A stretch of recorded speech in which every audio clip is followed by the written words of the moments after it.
there is a shirt that every child wants. Not because of what it demands, not because of what it costs, not because of the pressure it carries or the expectation it creates or the weight it places on the player who wears it, but because of what it represents: freedom. The number 10 has meant many things across the history of football: a position, a role, a tactical assignment, a placeholder in a formation drawn on a chalkboard by a manager trying to solve a problem. But more than any of that, it has meant a kind of player, a specific, rare, almost mythological kind of player. The one who sees things others don't, who finds passes that shouldn't exist, who controls the tempo of a match the way a conductor controls an orchestra, not by being the loudest, but by setting the rhythm everything else moves to. The number 10 is the most romantic shirt in football. It has been worn by the greatest players the sport has ever produced, by men whose names are spoken with a reverence that goes beyond statistics or trophies or any measurable form of achievement. Maradona wore it, Pelé wore it, Cruyff wore it, Zidane wore it, and in wearing it, in defining it, redefining it, stretching it beyond what anyone thought it could contain, they made it into something that belongs as much to culture as to sport. This is the story of that number, of the players who made it sacred, of the position that football has spent decades trying to protect, and of what happens to beauty when the game around it changes. Settle in. This one takes a while, but the best number 10s always made you want to watch for as long as possible. Chapter 1. The number that meant something different. Every shirt has an origin, but not every shirt has a meaning. The number 10 didn't arrive in football with any special ceremony. It wasn't designated by committee or assigned with any awareness of what it would eventually become. Like all shirt numbers in the early history of the professional game, it was simply a positional marker, a way of organizing 11 players into a recognizable structure that referees, supporters, and the players themselves could follow. And yet, from almost the beginning, something about the 10 felt different. Not louder than the other numbers, not more prominent, just set apart.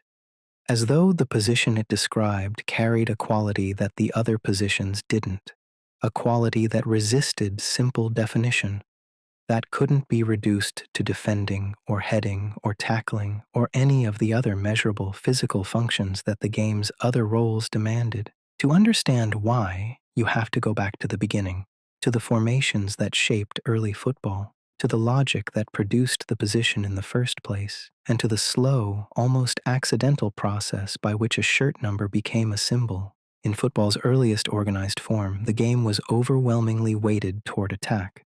The 2-3-5 formation, 2 defenders, 3 halfbacks, 5 forwards, that dominated the late 19th and early 20th century, was not a structure built around caution or defensive solidity. It was built around the assumption that the team with more players in attacking positions would win more often than not. 5 forwards, spread across the width of the pitch, 2 wide men on either flank, 2 inside forwards, 1 on each side of center, and in the middle, at the apex of the attacking line, the center forward. The inside forwards, the players who wore the 8 and the 10, occupied the spaces between the wide men and the center. They were connectors, players who received the ball from the halfbacks and either drove forward themselves or found the center forward or the wingers in more dangerous positions. They were not purely creative in the modern sense. They were not playmakers in the way the word is used today, but they were the players closest to the creative function.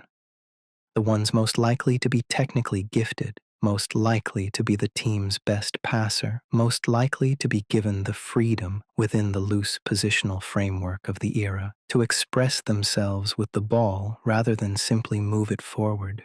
The 10, in that context, was the inside left, a player who operated in the left of center attacking space, receiving the ball in areas where time and space were slightly more available than they were for the center forward, who was immediately, personally, physically marked by the opposition's best defender. It was a subtle distinction, but it mattered, because that half yard of extra space, That slight removal from the most direct defensive attention created the conditions for something that would define the position for the next century: creativity. As football evolved through the early decades of the 20th century, as formations became more considered, as tactical thinking developed, as the game began to take itself seriously as something more than organized chaos, the inside forward position began to differentiate itself more clearly from its neighbors. The WM formation, introduced by Herbert Chapman at Arsenal in the 1920s, reorganized football's geometry significantly. It pulled the center half back into a more defensive role, creating a clearer midfield line and establishing more defined responsibilities for every position on the pitch. In that system, the inside forwards, the 8 and the 10, became more explicitly creative. More clearly, the players responsible for connecting defense to attack, for receiving the ball in deeper positions and distributing it forward with intelligence rather than simply clearing it to the nearest attacker. They became, in the fullest sense, the thinking players, the ones whose value was measured not in tackles won or headers cleared, but in decisions made, passes weighted correctly, movements that opened space for teammates. The game was beginning to understand something important: that the most valuable thing a footballer could do wasn't always the most physically obvious thing. That a player who could see the pass before it was available, who could move opponents out of position simply by being in the right place, was worth as much as any finisher or any defender. This understanding didn't arrive cleanly or all at once. It accumulated, slowly, through the careers of players who embodied it before the language fully existed to describe what they were doing. The first great number 10s didn't think of themselves as number 10s. They thought of themselves as footballers, as players trying to find the best way to help their team win, through whatever combination of skill and intelligence and positioning and courage the moment demanded. But watching them, even through the limited footage that survives from the pre-war and immediate post-war era, you can see the shape of something forming, a particular way of receiving the ball, a particular economy of movement, a particular tendency to look up before controlling, to already know where the next pass was going before the ball arrived.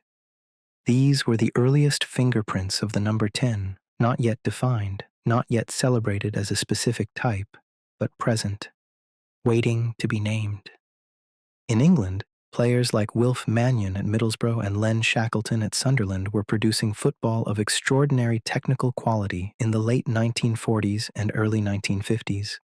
Shackleton, nicknamed the Clown Prince of Football, a label that captured something of his irreverence and his flair, was a player whose creativity was so pronounced, so apparently effortless, that it occasionally frustrated managers who wanted more predictability from their inside forwards.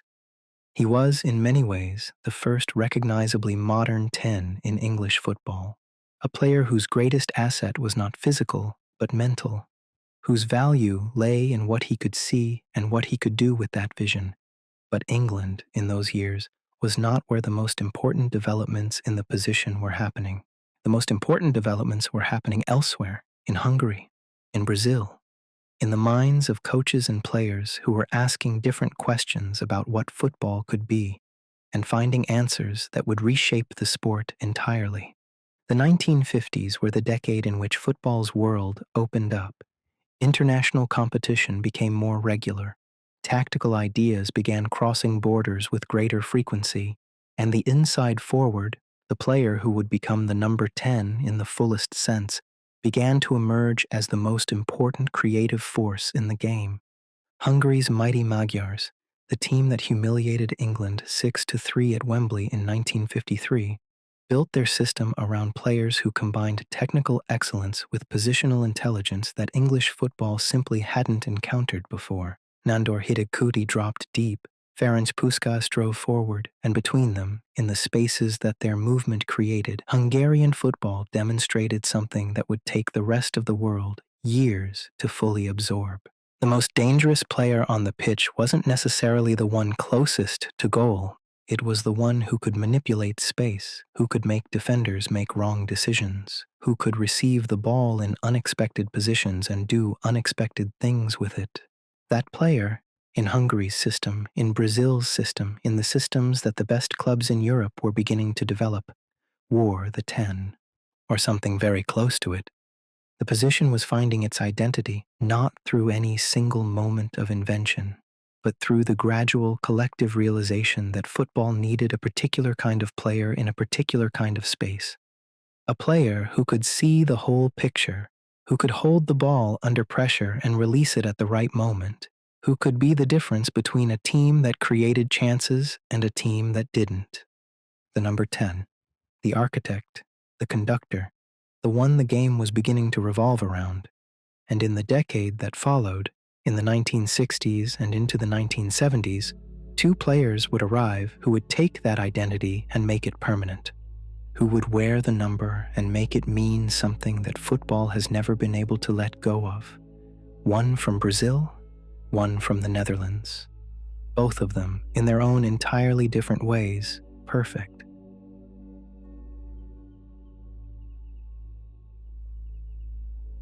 Chapter 2. The Architects of the Role. Before the legends arrived, someone had to build the stage. The number 10 didn't become mythological overnight. It didn't arrive fully formed with Pelé's first touch or Cruyff's first turn. It was constructed, slowly, deliberately, across decades, by players whose names are less immediately familiar to modern audiences, but whose contributions to the position were foundational. They were the architects, the men who established what the 10 was supposed to be before the world fully understood it needed one.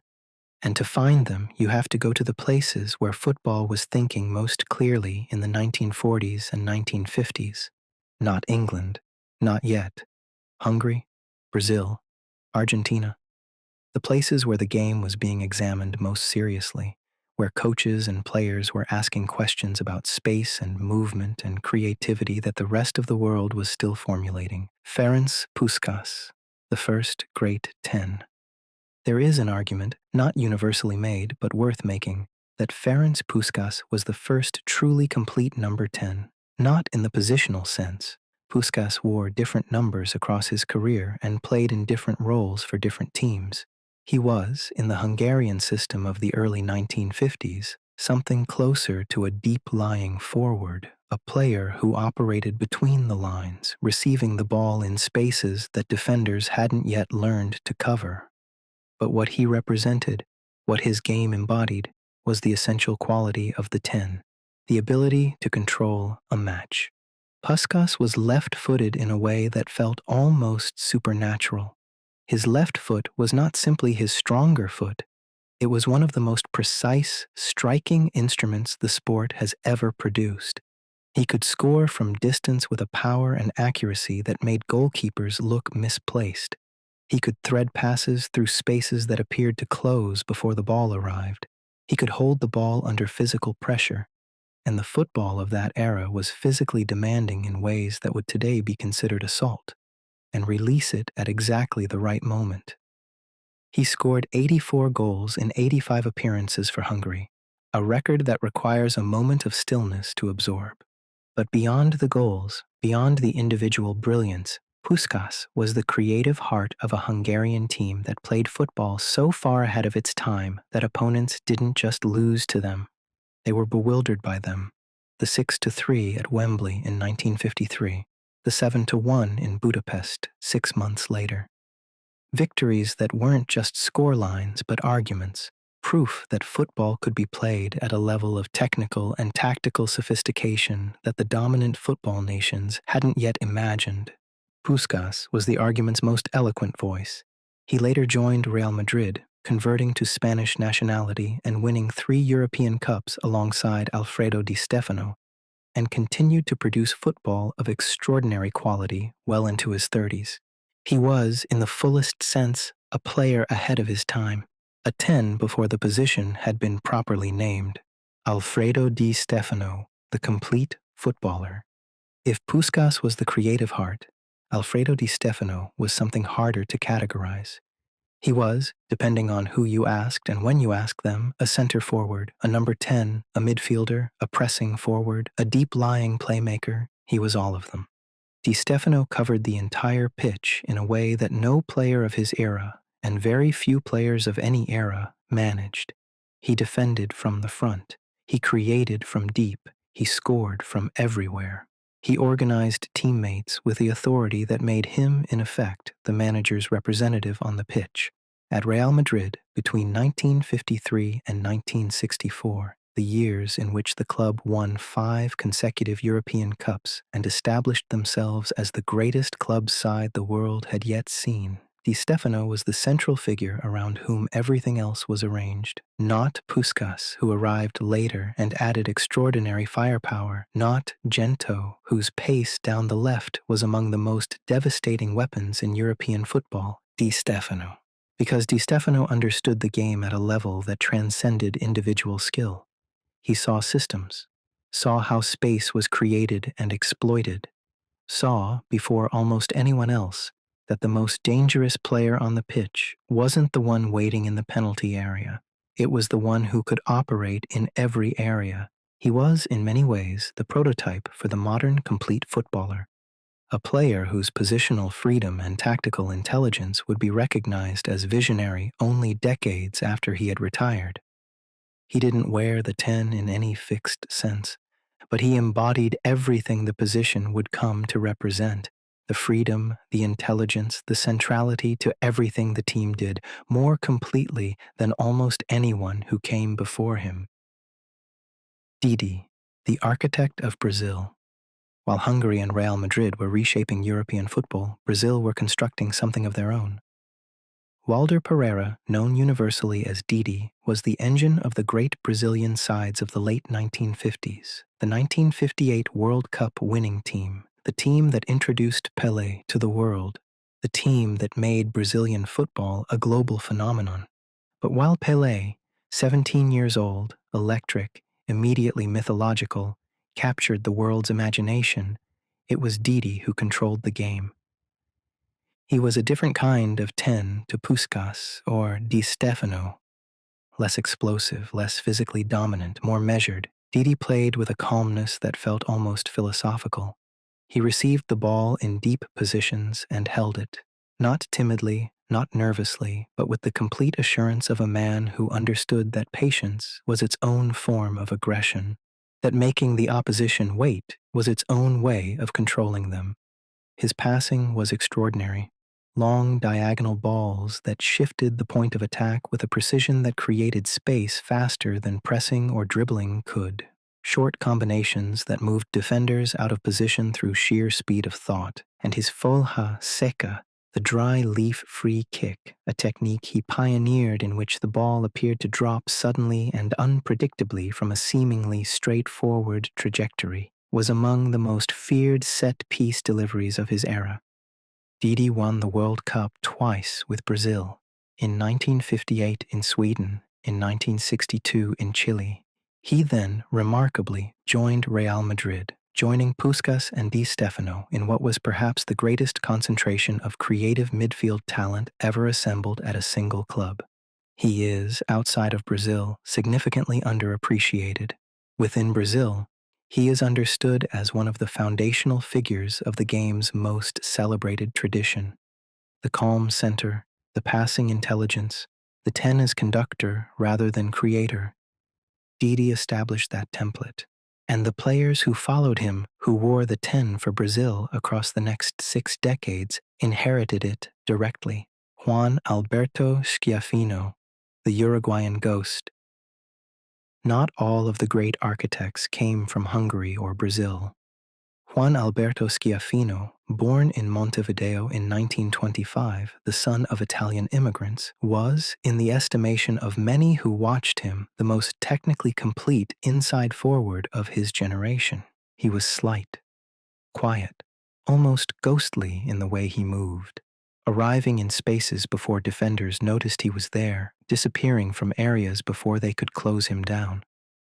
Schiaffino was the creative heart of the Uruguay team that won the 1950 World Cup, the Maracanazo, the most shocking result in World Cup history when Uruguay defeated Brazil in the final match at the Maracanã in front of nearly 200,000 people.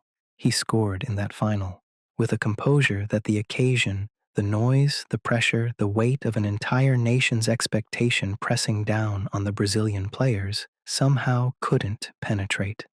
He later moved to AC Milan and then Roma, becoming one of the first great South American exports to European club football. At Milan, he was considered among the finest players in Serie A, a league that, even in the 1950s, was developing the defensive sophistication that would make it the hardest environment for creative players in the world. Schiaffino survived it, thrived in it, because technical quality of that level, the ability to receive, control, and distribute under the most intense defensive pressure, doesn't diminish when the opposition gets better. It becomes more valuable. Omar Sivori, the Argentine genius. And then there was Omar Sivori. Argentine, technically outrageous, possessed of a close control and a dribbling ability that made defenders look clumsy even when they were doing everything correctly. Sivori joined Juventus in 1957 alongside John Charles, the Welsh centre-forward who remains one of the most physically complete players the game has ever produced, and formed one of the great attacking partnerships in the history of Italian football. He was infuriating to play against in a specific, particular way. Not because he was quick, though he was. Not because he was strong, he wasn't especially, but because he was unpredictable in a way that felt almost deliberate. As though he took a specific pleasure in making defenders commit to a direction and then going somewhere else entirely. He won the Ballon d'Or in 1961, at a time when the award was contested by the finest players in European football, by players like Di Stéfano and Puskás, and a generation of extraordinary talents. Sivori was considered the best of them. He was, in the fullest sense, a 10, individualistic, creative, occasionally maddening to managers who wanted consistency and organization, but capable, in the right moment, of producing something so beautiful that none of the frustrations mattered. What united all of these players, Puskás, Di Stéfano, Didi, Schiaffino, Sivori, and the others who defined the position in its formative years, was not a shared style. They were all different nationalities, different physical types, different relationships with the ball and with the space around them. What united them was a shared understanding that the most important thing a footballer could do was think, that the game was won and lost in the moments before the ball arrived, in the reading of space, the anticipation of movement, the decision made half a second before it needed to be made. They understood, before the tactical language existed to describe it, that football was a game of intelligence as much as athleticism, and the number 10, the position they were collectively defining, was where that intelligence found its purest expression. They built the stage, they established the expectations, they created the standard against which every 10 who followed them would be measured. And then, in the decade that followed, 2 players arrived who took everything they had built and elevated it into something that football has never fully recovered from. Something permanent, something sacred, something that made the number 10 not just a position, but a religion.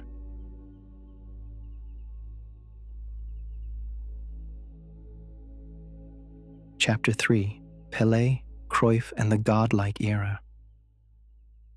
Some decades belong to everyone, and some decades belong to 2 men.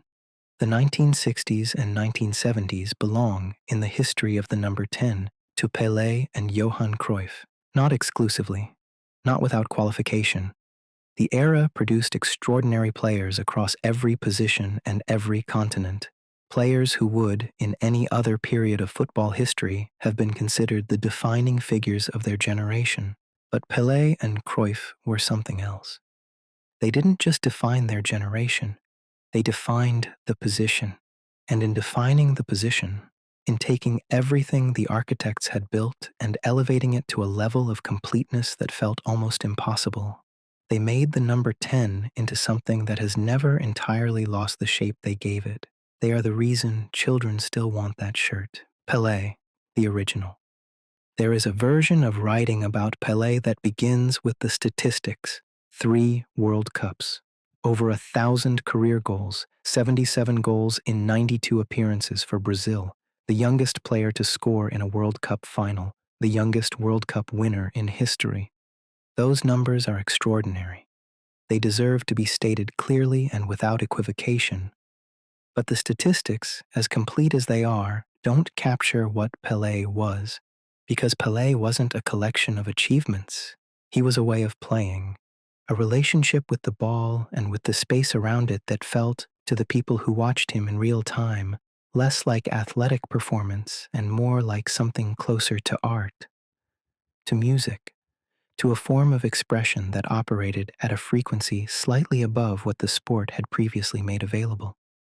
He was born Edson Arantes do Nascimento in 1940 in the state of Minas Gerais in Brazil. He grew up in poverty, practiced with a grapefruit when a proper ball wasn't available, was discovered by the former Brazil international Waldemar de Brito, who took him to Santos at the age of 15 and told the club's directors, with a certainty that must have seemed extravagant at the time, that this boy would be the greatest player the world had ever seen. He was not wrong. Pelé made his debut for Santos at 15, his debut for Brazil at 16, his first World Cup at 17, and at that World Cup, the 1958 tournament in Sweden, he did something that the sport had not previously seen from a player of his age. He didn't look like a teenager finding his feet on the biggest stage. He looked like he owned it.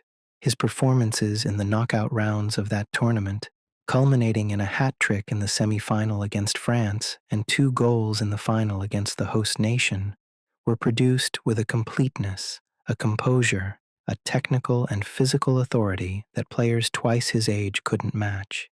He wept after the final, with joy, with relief, with the particular emotion of someone who has done something they knew they were capable of but hadn't yet proven to the world.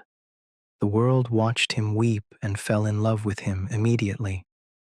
Because that combination, the extraordinary talent and the visible unguarded humanity, was irresistible. He was, from that moment, the most famous footballer on the planet, and he remained so for the next 15 years. What made Pelé specifically a number 10, rather than simply a great footballer who happened to wear the shirt, was the completeness of his game in the attacking creative space. He scored goals, prolifically, continuously, in every way imaginable. But he also created them. His vision, the ability to see in congested spaces under physical pressure the pass that other players hadn't yet recognized as available, was among the finest the position has ever produced.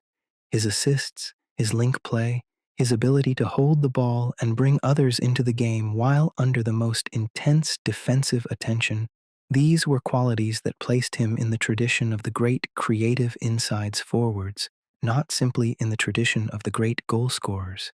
He was both simultaneously the finisher and the creator, the scorer and the architect, the individual genius and the team player. All of it, all at once, for 20 years at the highest level of the game. Brazil's 1970 World Cup campaign remains the fullest expression of what Pelé was.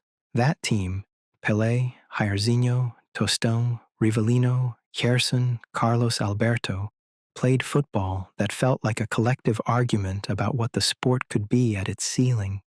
Every player was exceptional. Every player contributed something essential. But Pelé was its center of gravity, the player everything else orbited around. Not because he demanded it, not because the system was built to serve him, but because his quality, his presence, his intelligence, his ability to make the right decision in the right moment, with a consistency that no other player on the pitch could match, naturally drew the game toward him. He didn't need to be the focal point. He simply was. His most famous moment from that tournament isn't a goal, it's a dummy. Against Uruguay in the semi-final, Pelé received a through ball with the goalkeeper advancing. Rather than shooting, rather than taking the apparently obvious, apparently correct decision, he let the ball run past him, dummying the goalkeeper, and attempted to collect it on the other side and finish into an open net. The angle was too tight. The ball went wide. He didn't score. And yet, and this is the thing about Pelé that statistics can never fully capture, that moment is remembered as clearly as any goal he scored, because it demonstrated something that went beyond technique or athleticism or any conventional measure of footballing quality.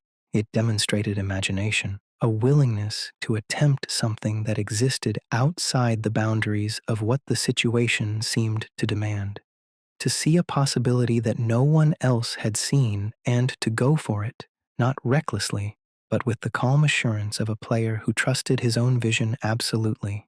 That is what the number 10 is supposed to be. That is what Pelé was every time he played. Johann Cruyff, the philosopher. If Pelé expressed the number 10 through joy, Johann Cruyff expressed it through ideas. The Dutch forward, born in Amsterdam in 1947, raised in the shadow of Ajax's stadium, shaped by the football education of one of the most innovative clubs in European history, approached the game differently to almost every player who came before him.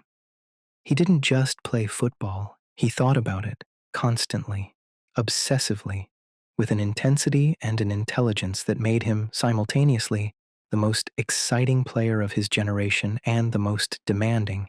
A genius who could be infuriating precisely because he held everyone around him to the standard he set for himself. Cruyff at Ajax, and later at Barcelona, played the number 10 role with a freedom and a positional intelligence that redefined what the position could mean within a team context. Total football, the system developed by Rinus Michels at Ajax in the late 1960s and early 1970s, was built on the idea that positions were fluid, that players rotated, interchanged, pressed, and created space dynamically rather than operating within fixed positional boundaries. In that system, the number 10 wasn't a fixed creative hub. It was a moving idea, a player who could be everywhere, who could drop deep and receive, drive forward and attack, press high and create turnovers, and who could do all of it with the technical quality to make each of those actions count. Cruyff was that player in its most complete expression. He won 3 consecutive European Cups with Ajax in 1971, 1972, 1973. He was named the best player in Europe, the Ballon d'Or, 3 times, and his movement, his turning, the specific, instantly recognizable way he received the ball on one foot, dragged it behind his standing leg with the outside of the other, and accelerated into the space that had just opened up. The Cruyff turn. A piece of technical invention so elegant and so effective that it still bears his name 50 years later, still taught in academies, still used at the highest level of the professional game. It appeared first at the 1974 World Cup against Sweden. Cruyff received the ball near the touchline with a Swedish defender tight behind him. Every indication suggested he would cross or turn back. Instead, in a movement that took perhaps half a second and left the defender standing perfectly still, staring at empty space, he dragged the ball behind him and accelerated away. The defender didn't move, not because he was slow, but because what had just happened was outside the set of possibilities he had prepared for. That specific, elegant, devastating capacity to do something unexpected was Cruyff. Not just in that moment, in every moment. Cruyff's move to Barcelona in 1973 was more than a transfer. It was a cultural event. Catalonia was still living under the Franco dictatorship. Barcelona, FC Barcelona, was more than a football club. It was a symbol of Catalan identity, of resistance, of a culture that the regime had spent decades attempting to suppress. And into that environment arrived Johan Cruyff, who chose Barcelona over Real Madrid, Franco's club, the regime's club, explicitly and publicly, who told the press that he could never play for a club associated with Franco, who became, in doing so, not just a footballer, but a political statement. He won La Liga in his first season, Barcelona's first title in 14 years, And he did it playing football that the Camp Nou, a stadium that had seen extraordinary players across its history, had never quite seen before. Football of such fluid, intelligent, technically brilliant quality that it changed what Barcelona supporters expected from their team. Permanently, the DNA of Barcelona's greatest sides, the teams of the late 1980s under Johan Cruyff the manager, the teams of the 2000s under Pep Guardiola, runs directly back to what Cruyff the player established at the Camp Nou in 1973 and 1974. He didn't just play for the club, he shaped it, gave it an identity that has outlasted every player, every manager, every president who has come since. Pelé and Cruyff represent, in many ways, the two poles of what the number 10 can be. Pelé was joy, unstoppable, infectious, irresistible joy, a player who made football look like the most natural and beautiful thing in the world, whose goals and assists and moments of individual brilliance produced a kind of happiness in the people who watched them that went beyond normal sporting pleasure. Cruyff was intelligence, relentless, demanding, occasionally uncomfortable intelligence, a player who made football look like a problem to be solved and who solved it consistently with an elegance that made the solutions look inevitable even when they were anything but. Between them, they covered every dimension of what the position could offer, the emotional and the intellectual, the spontaneous and the considered, the player who made you feel and the player who made you think. Both were essential. Both were extraordinary. Both made the number 10 into something that football has been trying to reproduce ever since. And yet, even as Pelé was lifting his third World Cup in 1970 and Cruyff was rewriting football's possibilities in Amsterdam and Barcelona, another player was being born. In Buenos Aires, in a neighborhood called Villa Fiorito, in poverty so extreme that it would have crushed most children before they ever got near a football. A boy who would grow up to wear the number 10 in a way that made even Pelé and Cruyff seem like preparation, like a prologue to something that the game hadn't yet seen and wasn't ready for.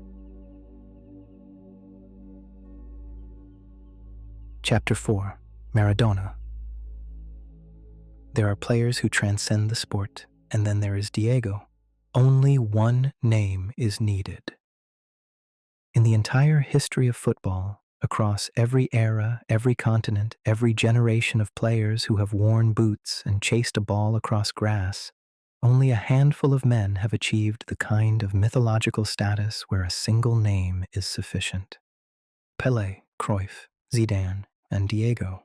But even within that company, even within that extraordinary, rarefied group of players whose names carry more weight than any trophy or statistic, Maradona occupies a space that is uniquely, uncomfortably, magnificently his own. Because Maradona wasn't just a great footballer, he was a story, a complete, almost novelistic human story, with a beginning that could have broken him, a middle that felt like pure mythology, and an end that was as complicated and painful as anything the sport has produced. He was the number 10, not a number 10, the number 10, the standard against which every player who has ever worn the shirt is ultimately measured. And the distance between him and almost everyone else who has worn it remains, even now, even decades after his peak, almost impossible to fully close. Diego Armando Maradona was born on the 30th of October, 1960 in Lanús, Buenos Aires. He grew up in Villa Fiorito, a shantytown on the southern outskirts of the city, a place of dirt streets and corrugated iron roofs and a poverty so absolute that it shaped everything, the way he moved through space, the way he carried the ball close to his body, protectively, as though it might be taken from him at any moment, the way he fought for every inch of every pitch he ever stood on, as though losing wasn't just a sporting outcome, but an existential threat. He was given a football at the age of 3. By his own account, he slept with it. He practiced alone for hours, not because anyone told him to, not because a coach had designed a program for his development, but because the ball was the thing he loved most in the world, and he wanted to know everything it could do.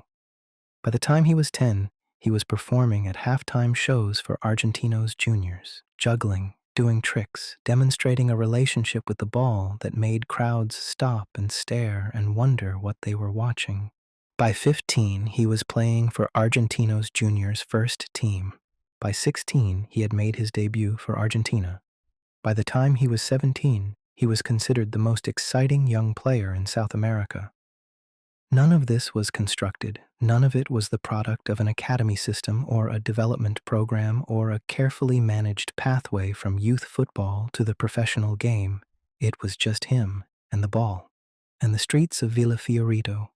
Maradona's career took him through Argentinos juniors, Boca Juniors, Barcelona, and finally, most definitively, most magnificently, to Napoli.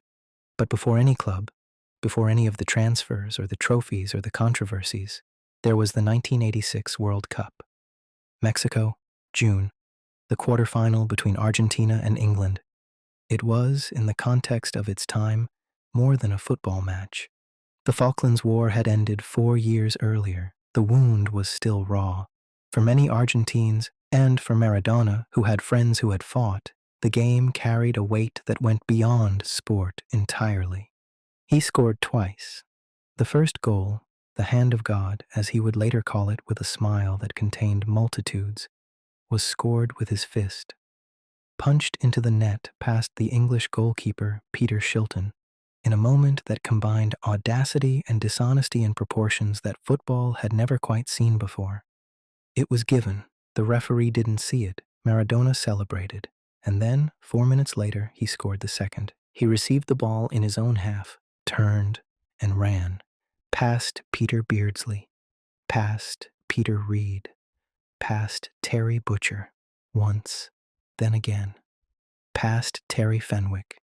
Past Shilton, who came off his line and was sent the wrong way by a finish of such calm precision that it felt almost contemptuous of the moment's magnitude.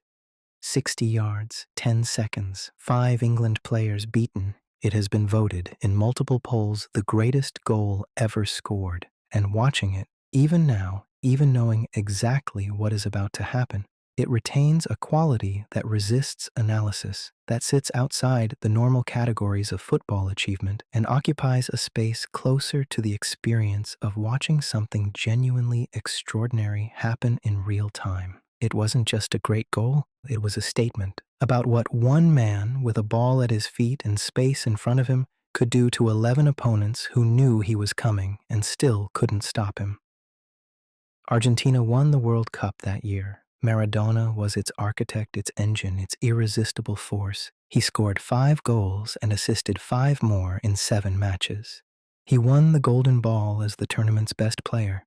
He carried a nation still raw from war, still fragile, still needing something to believe in, on his shoulders across an entire tournament and delivered them the world.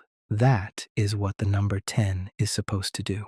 In its most extreme, most demanding, most mythological expression. That is what Diego did. But if the 1986 World Cup was Maradona's global stage, Napoli was his home. He arrived in the summer of 1984. Napoli paid a world record fee, £6.5 million, to bring him from Barcelona, where injuries and difficult relationships with club management had made his time there less than the complete triumph it should have been. Naples received him like a god. 60,000 people filled the San Paolo Stadium simply to watch him train on his first day. Not to see him play in a match, to watch him train. Because even the sight of Diego Maradona doing what he did with a ball in a training session was worth the journey. Naples was, in 1984, a city that understood what it meant to be underestimated. The south of Italy, the Mezzogiorno, had always existed in the shadow of the wealthy, industrialized north. Juventus in Turin, Inter and Milan in Milan. The clubs of the north who dominated Serie A, who collected the titles, who treated the southern clubs with a condescension that the people of Naples felt personally. Maradona understood that feeling. He had grown up in Villa Fiorito. He knew what it was to be told by the structure of the world around you that you were less than, and he made Napoli more than. In 1987, he led them to their first ever Serie A title. The city erupted. Grown men wept in the streets. Banners appeared on buildings. Graffiti was written on the walls of the city's cemeteries, notes to the deceased telling them what they had missed. In 1989, Napoli won the UEFA Cup. In 1990, they won the Serie A title again. Maradona's 7 years in Naples produced a devotion, a relationship between a player and a city that football has never quite replicated before or since. He wasn't just their best player, he was their identity, their pride, their proof to the rest of Italy, to the rest of the world, that Naples mattered. But Maradona was not only a football story, he was a human story, and human stories are complicated. The cocaine addiction that began in Barcelona and deepened in Naples, the suspension from football, the chaotic personal life, the health problems that accumulated across the decades after his playing career ended, the weight gain, the heart attack, the various comebacks and collapses and moments of public vulnerability that made watching him in his later years a complicated mixture of love and grief. He died on the 25th of November 2020, 60 years old. The world stopped. Not just the football world, the world, because Maradona had become, across his lifetime, something that went beyond sport, a cultural figure whose significance was felt by people who had never watched a match in their lives, who knew his name, his face, his story, who understood, without being able to fully articulate why, that something irreplaceable had existed and was now gone. Argentina declared 3 days of national mourning. His coffin was laid in state at the Casa Rosada, the presidential palace in Buenos Aires. Tens of thousands of people queued through the night to pay their respects. Pelé paid tribute. Cruyff, who had died 4 years earlier, would have. Every player who had ever worn the number 10 understood what had been lost. What was Maradona? Technically, he was the finest dribbler the sport has ever produced. His close control, the ball kept impossibly tight to his body even at full speed, even under the most intense physical pressure, was a function of both his low center of gravity and a specific, cultivated relationship with the ball that he had developed across tens of thousands of hours of solitary practice in the streets of Buenos Aires. He was left-footed with a purity that recalled Puskás, but with a physical dynamism that Puskás never had. He drove at defenders with an acceleration and a directness that made one-on-one situations feel permanently in his favor. He absorbed contact, and the football of his era permitted contact that modern referees would penalize immediately, without losing the ball or losing his balance in a way that seemed almost physically impossible given what was being done to him. His vision was extraordinary. His passing, particularly his through balls, weighted perfectly through the narrowest of gaps, was among the finest the position has ever produced. And his football intelligence, his reading of space, his understanding of when to run and when to hold, when to shoot and when to lay off, when the moment demanded individual brilliance and when it demanded collective simplicity, that intelligence was what elevated him above mere technical excellence. Because football at the highest level is full of technically gifted players. It is not full of players who know instinctively and always what the right thing to do is. Maradona almost always knew, and almost always did it. There is a question that follows Maradona's name wherever it goes, the question of the comparison. Pelé or Maradona? It is the oldest argument in football. The one that has been had in bars and living rooms and online comment sections for 50 years and will be had for 50 more. It has no answer, because the question itself is slightly wrong. Pelé and Maradona were not competing for the same thing. Pelé expressed the number 10 through completeness, through a combination of physical and technical and creative qualities so broad and so high that it covered every possible dimension of the position simultaneously. Maradona expressed it through intensity, Through a concentration of individual quality so extreme, a peak of dribbling, vision, creativity, and competitive will so sharp and so narrow that it produced moments the sport has never exceeded and may never equal. Both are correct. Both are necessary. Both are, in their own way, the greatest. The number 10 is large enough to contain both of them. He was the most complete expression of what a single footballer, a single human being with a ball at their feet, could impose upon a match, upon a tournament, upon a city, upon the sport itself. He was Diego, and there will not be another.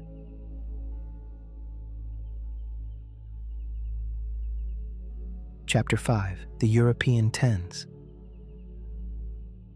Maradona was the center of the world, but the world kept turning, and while Diego was performing miracles in Naples and Buenos Aires, while the sport was organizing itself around the gravitational pull of his genius, Europe was producing its own generation of number 10s, different from Maradona, different from each other, but operating at a level of quality that, in any era without him, would have defined the position entirely. This is the chapter the rest of them deserve. The Europeans, the South Americans who made their names in European football, the players of the 1980s and early 1990s who wore the 10 with a distinction and a brilliance that the sport has never fully stopped talking about.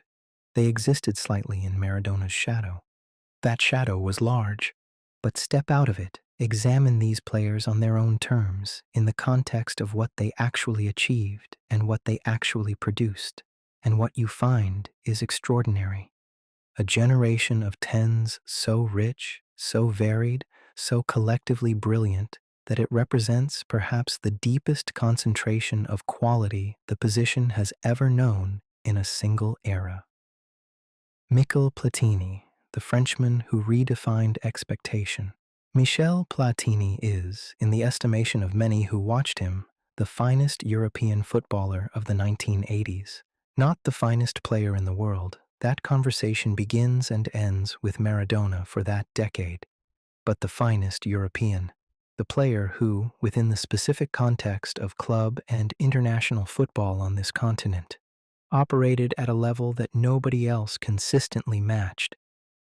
He was born in Jouffre, in northeastern France, in 1955, the son of an Italian immigrant father who had played amateur football and who recognized, almost immediately, that his son had something exceptional. Platini didn't look like an athlete.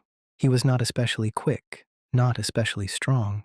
His physical profile, slight, unremarkable, apparently ordinary, made him easy to underestimate for anyone watching him warm up or move through a training session without the ball. With the ball, the underestimation lasted approximately 30 seconds, because Platini with the ball was something entirely different. His first touch was immaculate, controlling passes of any weight or trajectory with an economy that created half a yard of space before his opponent had time to close him down.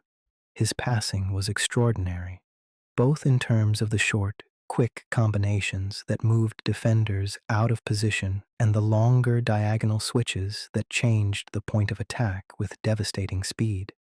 And his finishing. Platini scored goals from midfield with a frequency and a variety that placed him in a completely different category to the creative 10s who came before him.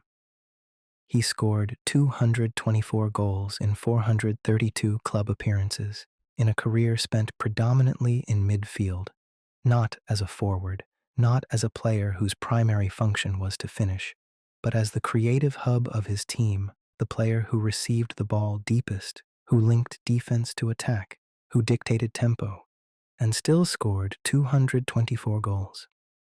At Juventus, where he arrived in 1982 and spent 6 years that represent the peak of his club career, Platini won the Serie A title twice, the European Cup in 1985 and the Cup Winners' Cup. He won the Ballon d'Or 3 consecutive times, 3 consecutive years as the best player in Europe. In the decade that also contained Maradona, Zico, Falcao, Socrates, Rummenigge, and a generation of extraordinary talent that makes those 3 consecutive awards feel even more remarkable in retrospect.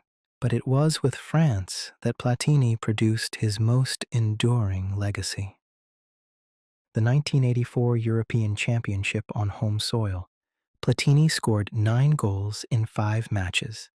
9 goals for a midfielder in a major international tournament. In the final against Spain, he scored the only goal of the game.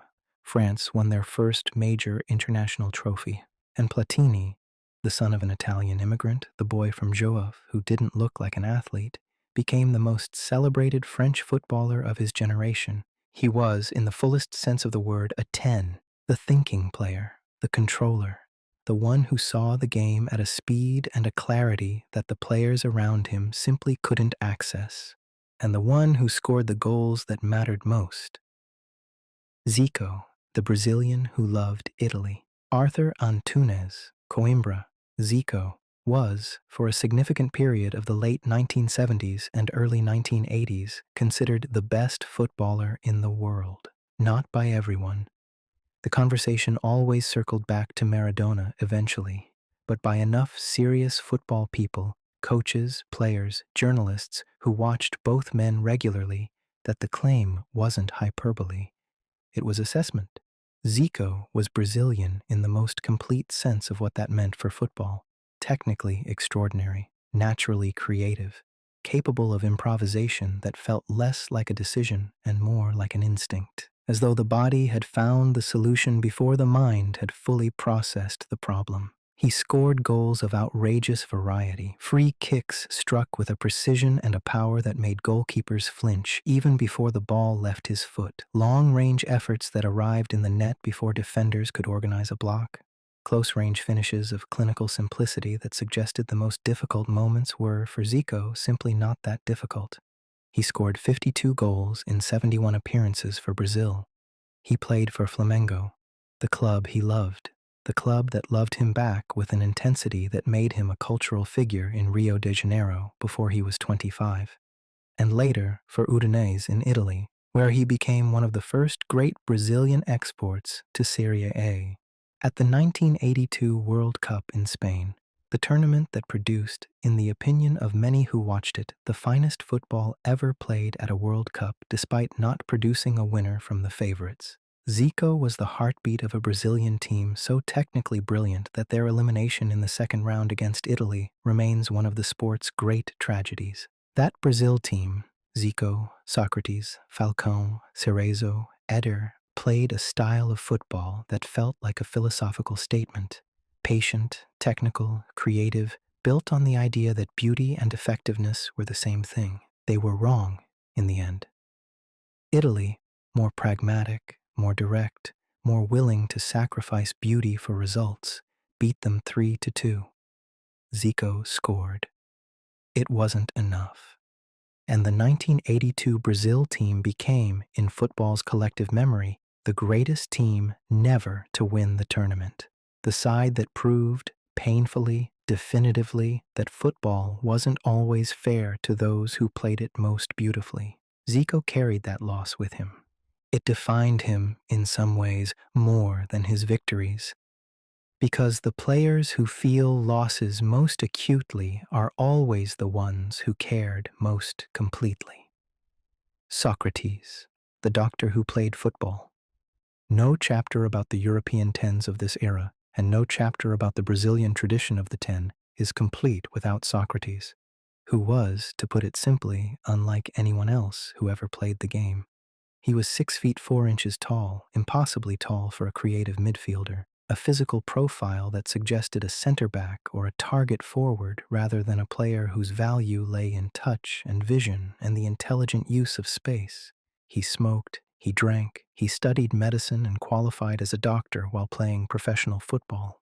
He read philosophy, he wrote newspaper columns. He managed, alongside a group of teammates at Corinthians, to establish what became known as Corinthians democracy, a system of collective governance at the club in which players, staff, and administrative workers all had an equal vote on decisions.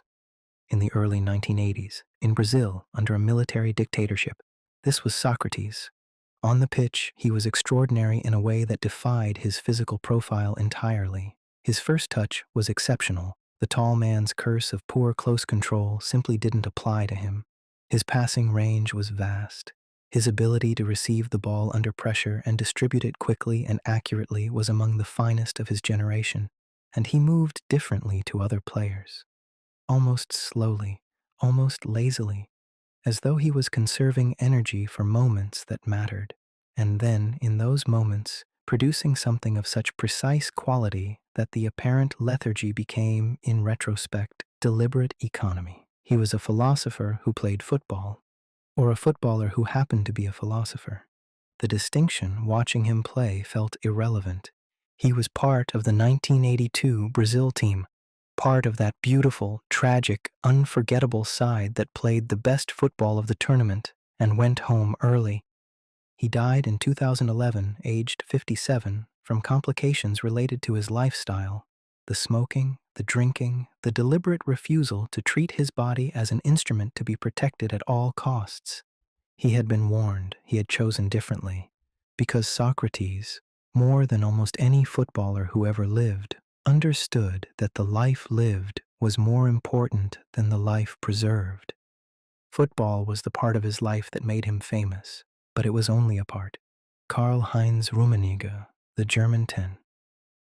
European football in the 1980s wasn't only a South American story. Germany, West Germany as it was then, produced in Karl-Heinz Rummenigge a number 10 of extraordinary quality, a player who combined the physical intensity of the German footballing tradition with a technical refinement and creative quality that placed him firmly in the company of the great European creators of his era. Rummenigge was Bayern Munich's central figure across the late 1970s and early 1980s.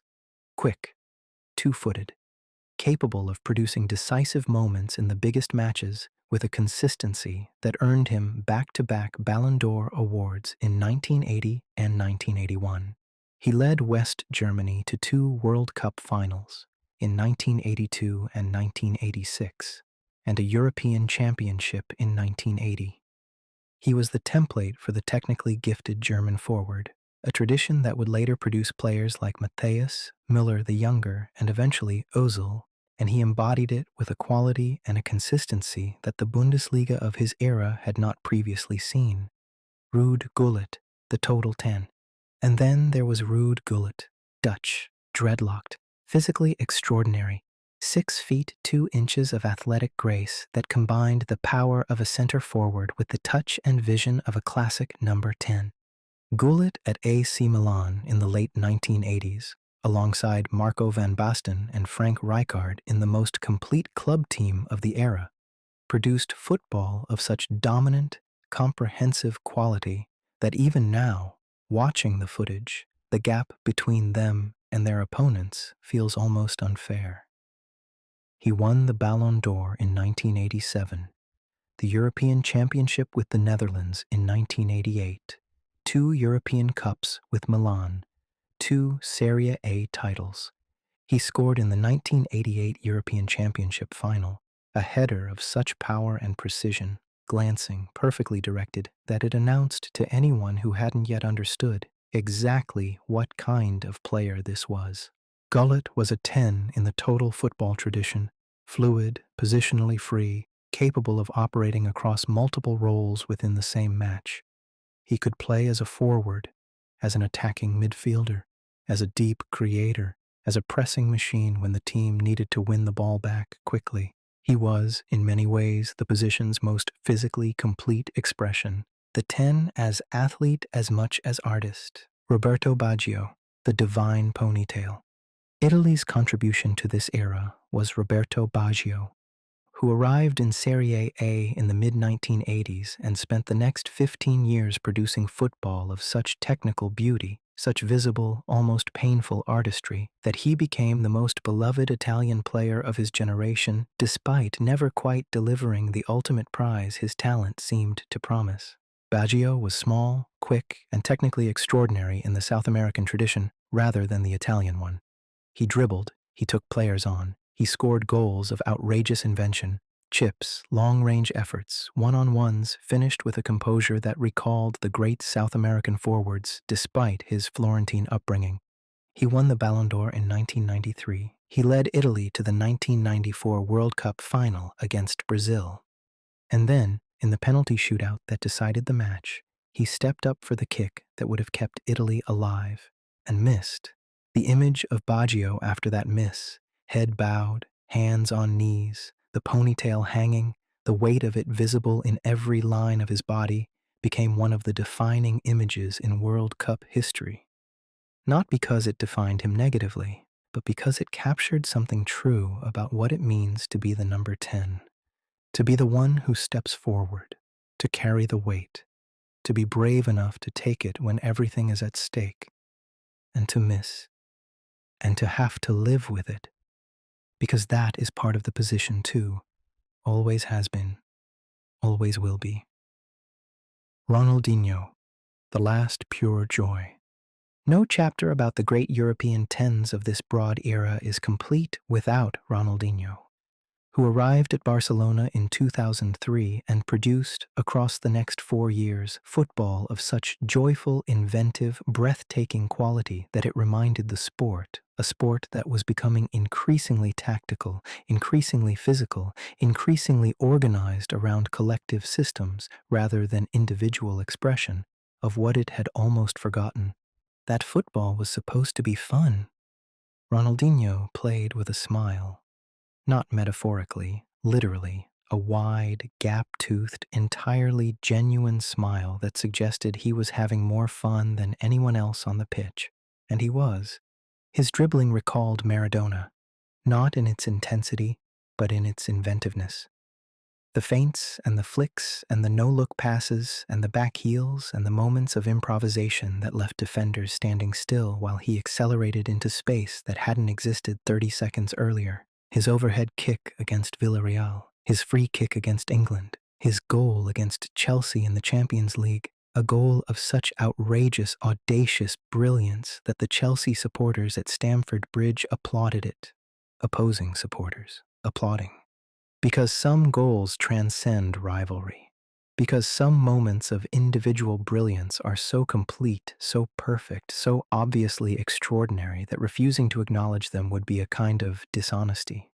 Ronaldinho won the Ballon d'Or in 2004 and 2005, the Champions League with Barcelona in 2006, the World Cup with Brazil in 2002, and he did all of it while looking like the happiest person in any room he ever entered. That joy, that specific, irresistible, contagious joy, was his greatest gift to the position. A reminder that the number 10, at its most essential, isn't about tactics or systems or positional philosophy. It's about what happens when the most gifted player on the pitch is also the one having the most fun. They were all different. Platini's precision, Zico's brilliance, Socrates' philosophy, Rummenigge's power, Gullet's athleticism, Baggio's artistry, Ronaldinho's joy.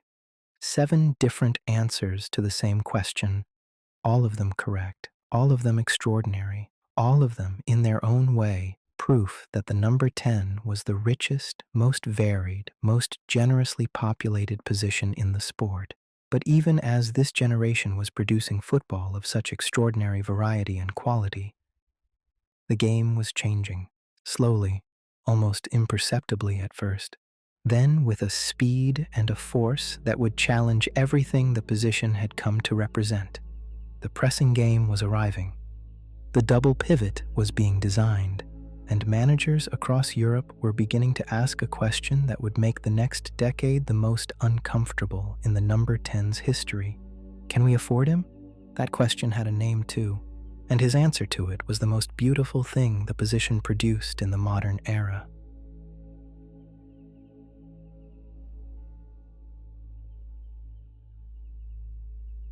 Chapter 6: Zidane and the Last Classic 10.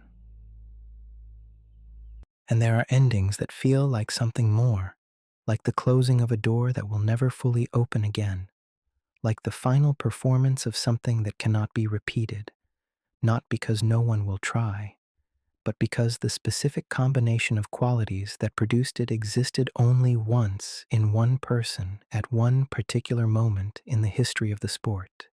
Zinedine Zidane was that closing door. He was the last of the classic number 10s. Not the last great player to wear the shirt, not the last technically gifted attacking midfielder to define an era, but the last player to occupy the position in its fullest, most traditional sense, as the creative heart of the team, the player around whom everything else was organized, the man whose presence alone altered what was possible, and do it at the absolute peak of the world game.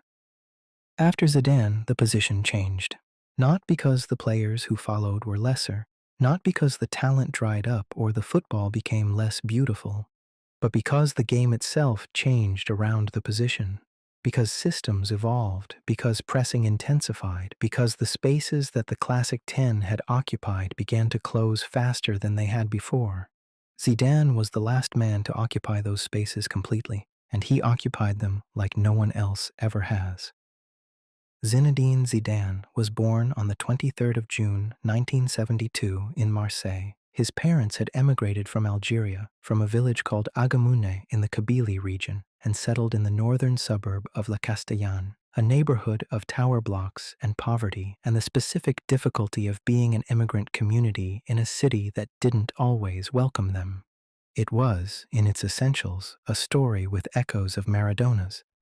The gifted boy from the difficult neighborhood, the football as escape and as expression, the talent so obvious, so early, so undeniable that it created its own path forward regardless of the obstacles around it. But where Maradona's story was volcanic, dramatic, intense, lived at maximum volume, Zidane's was something quieter, more interior. He was not a performer in the Maradona sense. He didn't play with a smile like Ronaldinho or with Platini's cool authority or with Cruyff's ideological intensity.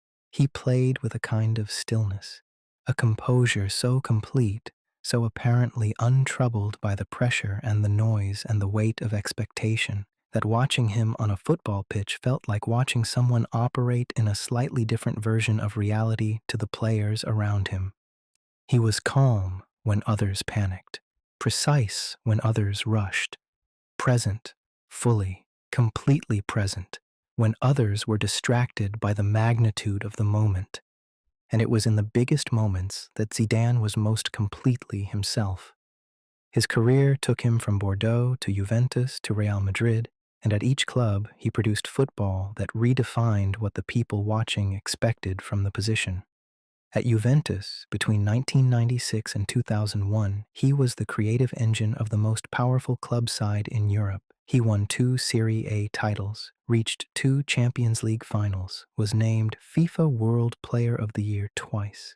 And he did it in Serie A, in the hardest defensive environment in the world, against the most organized, most physically demanding, most tactically sophisticated defenders the game produced in that era. The defenders who faced Zidane prepared for him specifically, studied him, organized to neutralize him, and still couldn't. Because the thing about Zidane, the quality that separated him from the merely excellent players of his era, was that he didn't need space to operate. He created it. With his body, with his movement, with the specific, extraordinary way he received the ball. Chest slightly turned away from the play, one foot extended, controlling and turning in the same motion, that bought him the half yard his passing required. Other players needed space and then used it. Zidane used the act of receiving the ball to create the space he needed. It was a technical distinction so subtle that it was almost invisible to the casual observer. To defenders, it was the difference between containing him and not containing him. Almost always, they couldn't contain him.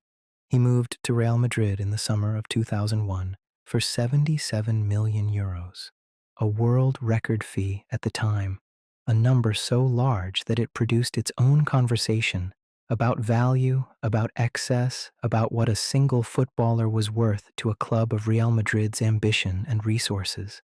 Zidane answered the question on the field. In the 2002 Champions League final against Bayer Leverkusen, with the score level at 1 goal apiece, a long ball was played toward the Real Madrid penalty area. It wasn't cleared. It fell to Zidane, arriving on the edge of the area from the left side, arriving at a height and an angle that the situation didn't obviously favor. He volleyed it. Left foot on the half turn, first time into the top corner, with a technique so complete, the adjustment of the body, the timing of the contact, the direction of the follow-through, that it belongs in the same conversation as Van Basten's volley in 1988. As one of the great technical moments in the history of the sport, Real Madrid won the Champions League. Zidane was its decisive figure. He always was.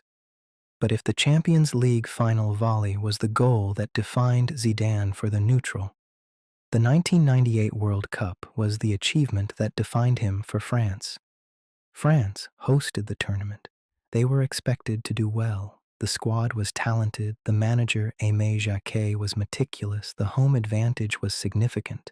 But expectation and delivery are different things. And the weight of hosting a World Cup, the pressure of an entire nation's hope pressing down on a team every time they took the field, has broken stronger-looking squads than this one.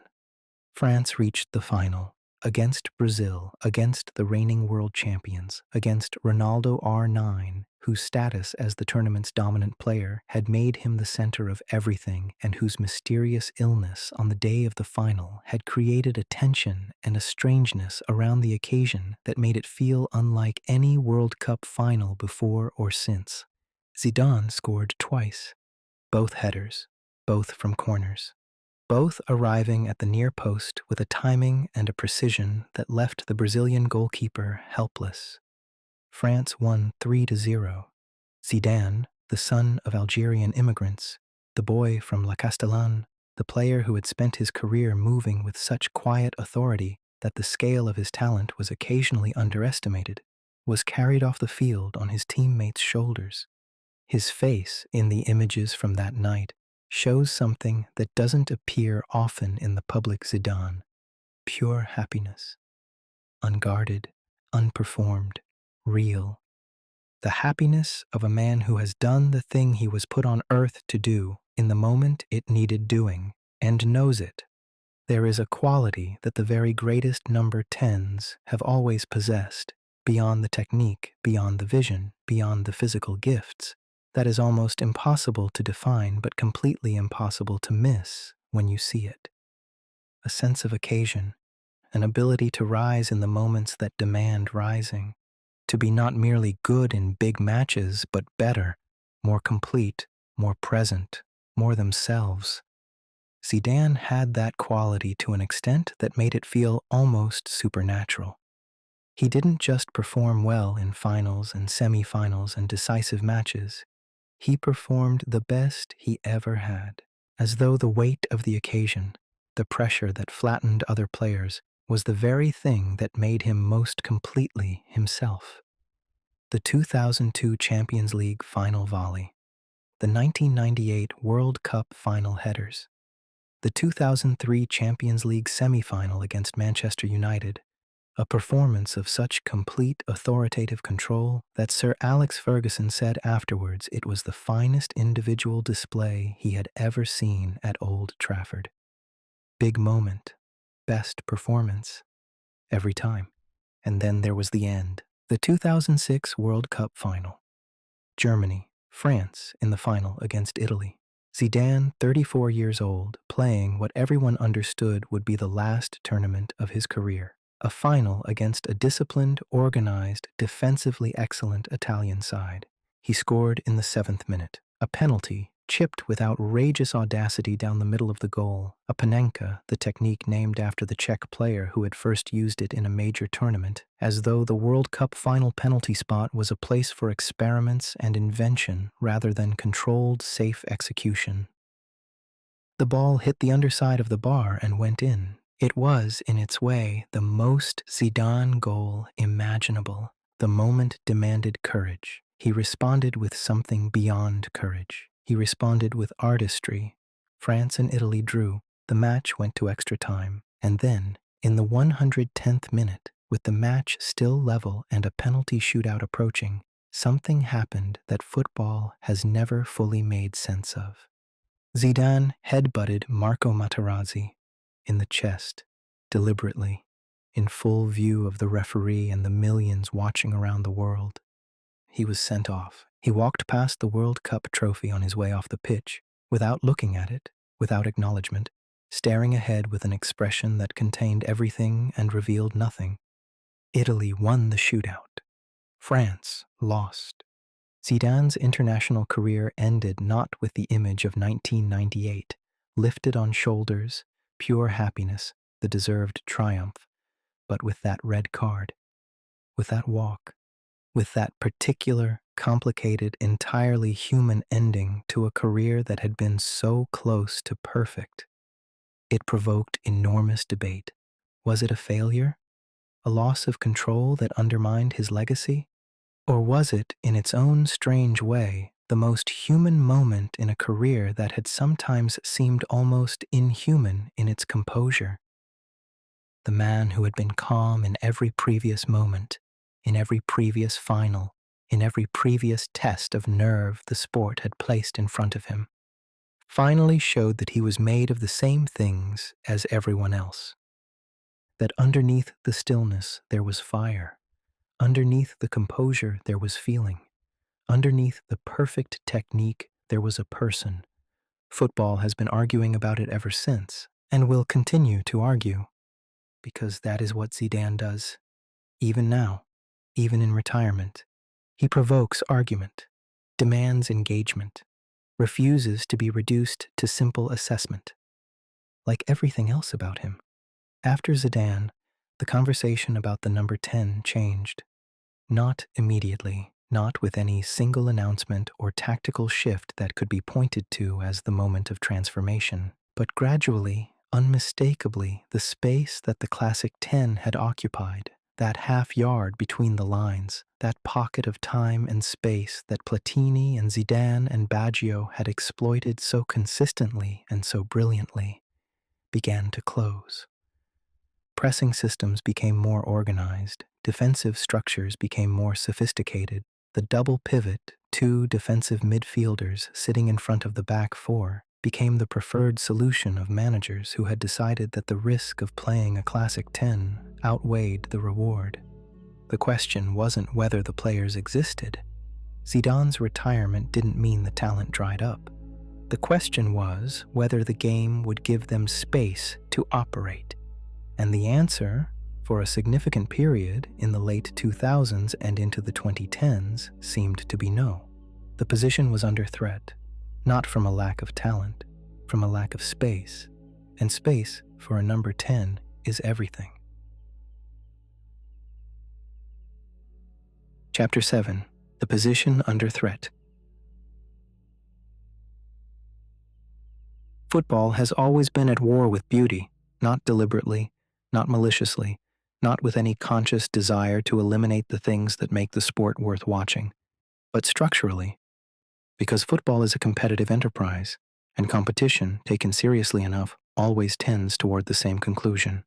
That winning matters more than how you win, that preventing the opposition from scoring is as important as scoring yourself, that the most dangerous player on the opposing team must be neutralized, regardless of what that neutralization costs in terms of spectacle. The number 10 was the most dangerous player on the opposing team, and so the number 10 became the target. Not a new development. Managers had always tried to stop the creative player. Defenders had always been assigned to mark the best passer, to close down the player with most time on the ball, to make the game as uncomfortable as possible for the one who could change it. But in the late 1990s and through the 2000s, something changed. The methods became more systematic, the solutions more collective, the pressure more relentless and more organized, and the space that the classic 10 had always depended on, that pocket between the lines, that half second of time that allowed the best pass to be identified and executed, began to disappear. Not everywhere at once, but enough. Enough to make managers question whether the position was still viable, enough to make the argument, quietly at first, then loudly, that football had moved on, that the number 10 was a luxury the modern game could no longer afford. The tactical developments that threatened the position didn't arrive from a single source. They accumulated from different countries, different clubs, different managers who were solving the same problem from different angles and arriving at similar conclusions. The first and most significant development was the rise of pressing. Arrigo Sacchi's AC Milan in the late 1980s had shown that a team organized to press collectively, to hunt the ball as a unit rather than defending in individual duels, could nullify almost any attacking talent. Sacchi's Milan pressed with a coordination and an intensity that made even the most technically gifted opponents look ordinary. It wasn't that the players facing them were suddenly worse. It was that they had less time. And less time for a number 10 was everything. The classic 10 operated on time, on that half second of space between receiving and releasing, on the ability to see the pass before the pressure arrived, to execute before the defensive shape could reorganize, remove that half second, press earlier, closer, more collectively, and the creative player's advantage evaporates. What remains is a footballer who receives the ball under immediate pressure, who has no time to look up and find the pass, who is forced into decisions that are reactive rather than proactive.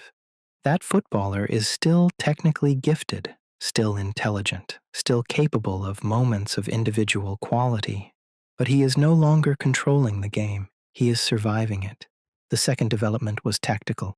The double pivot, two defensive midfielders sitting in front of the back four, occupying the central spaces, covering each other, pressing the 10 from multiple directions simultaneously. The single holding midfielder had always been used to disrupt creative players. Claude Makelele at Real Madrid, the player whose departure prompted Zidane's famous observation that you don't miss water until the well runs dry, was the archetypal expression of that role. A player of such intelligent, self-effacing defensive quality that his presence alone altered the game's geometry. But a single midfielder could be bypassed, could be drawn out, could be manipulated by the positional intelligence of a great 10 into vacating the space he was supposed to protect. Two midfielders working in concert were different. They covered each other. They created a defensive block in the central areas that was much harder to circumvent. They reduced the number of receiving positions available to the 10. They made the pockets between the lines, the spaces that Platini and Zidane had exploited so consistently, smaller and smaller. The double pivot spread from Italy to Spain to England to Germany, from the elite clubs to the mid-table teams to the lower leagues. And everywhere it appeared, the number 10 found less space. The third development was more fundamental. A shift in philosophy. Across the late 1990s and into the 2000s, managers began to question not just how to stop the number 10, but whether they needed one at all. The argument went like this. A classic 10 requires service, requires time, requires the team to be organized around his needs, to find him in the right spaces, to give him the ball in positions where he can operate. He demands a specific type of team architecture to function. What if that architecture was inefficient? What if the resources invested in serving a single creative player, the movement around him, the covering for his defensive deficiencies, the tactical constraints his presence created, could be redistributed across the team more effectively? What if, instead of one brilliant player in a specific role, you had 11 good players in flexible roles? Pressing systems answered yes. Jose Mourinho's Chelsea, arriving in the Premier League in 2004, demonstrated with brutal effectiveness that a team organized around collective defensive structure, around winning the ball quickly and transitioning rapidly, could win championships without a classic number 10.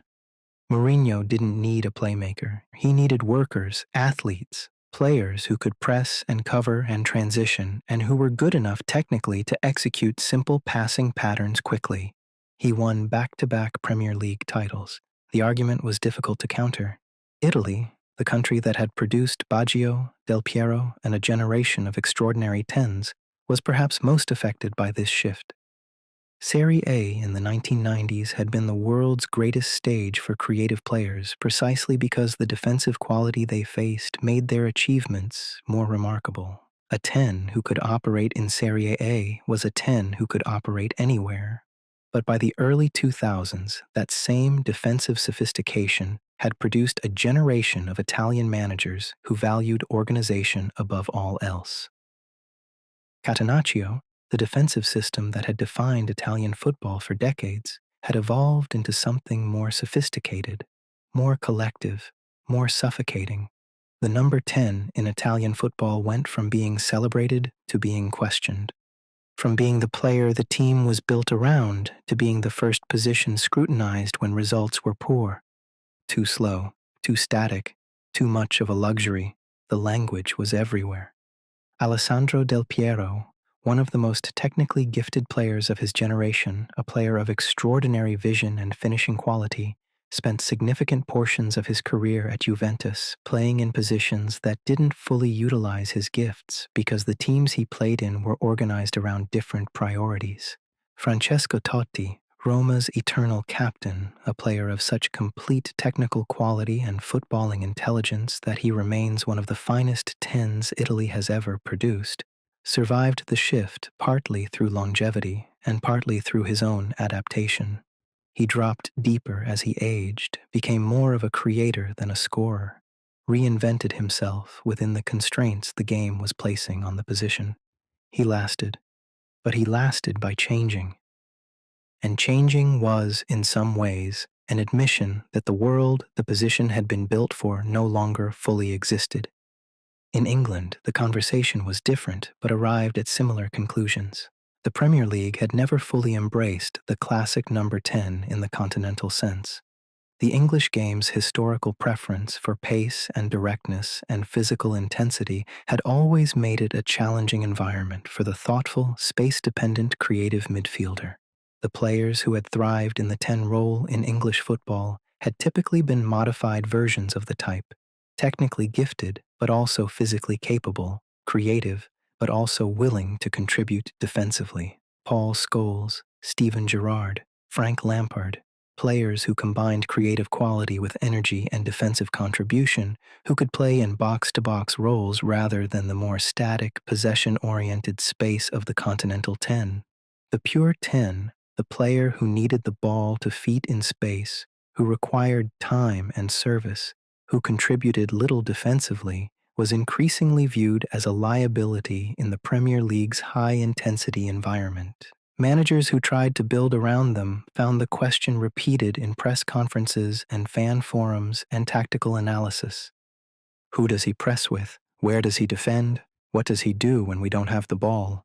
Questions that Platini or Zidane might have answered with their overall quality, with the argument that what they produced with the ball more than compensated for what they didn't do without it, were becoming harder to deflect, because the game was faster, the spaces were smaller, and the cost of carrying a passenger, even a brilliant passenger, was becoming too high. But the position wasn't dying. It felt like it was dying. The discourse suggested it was dying. The tactical trend lines pointed toward its death.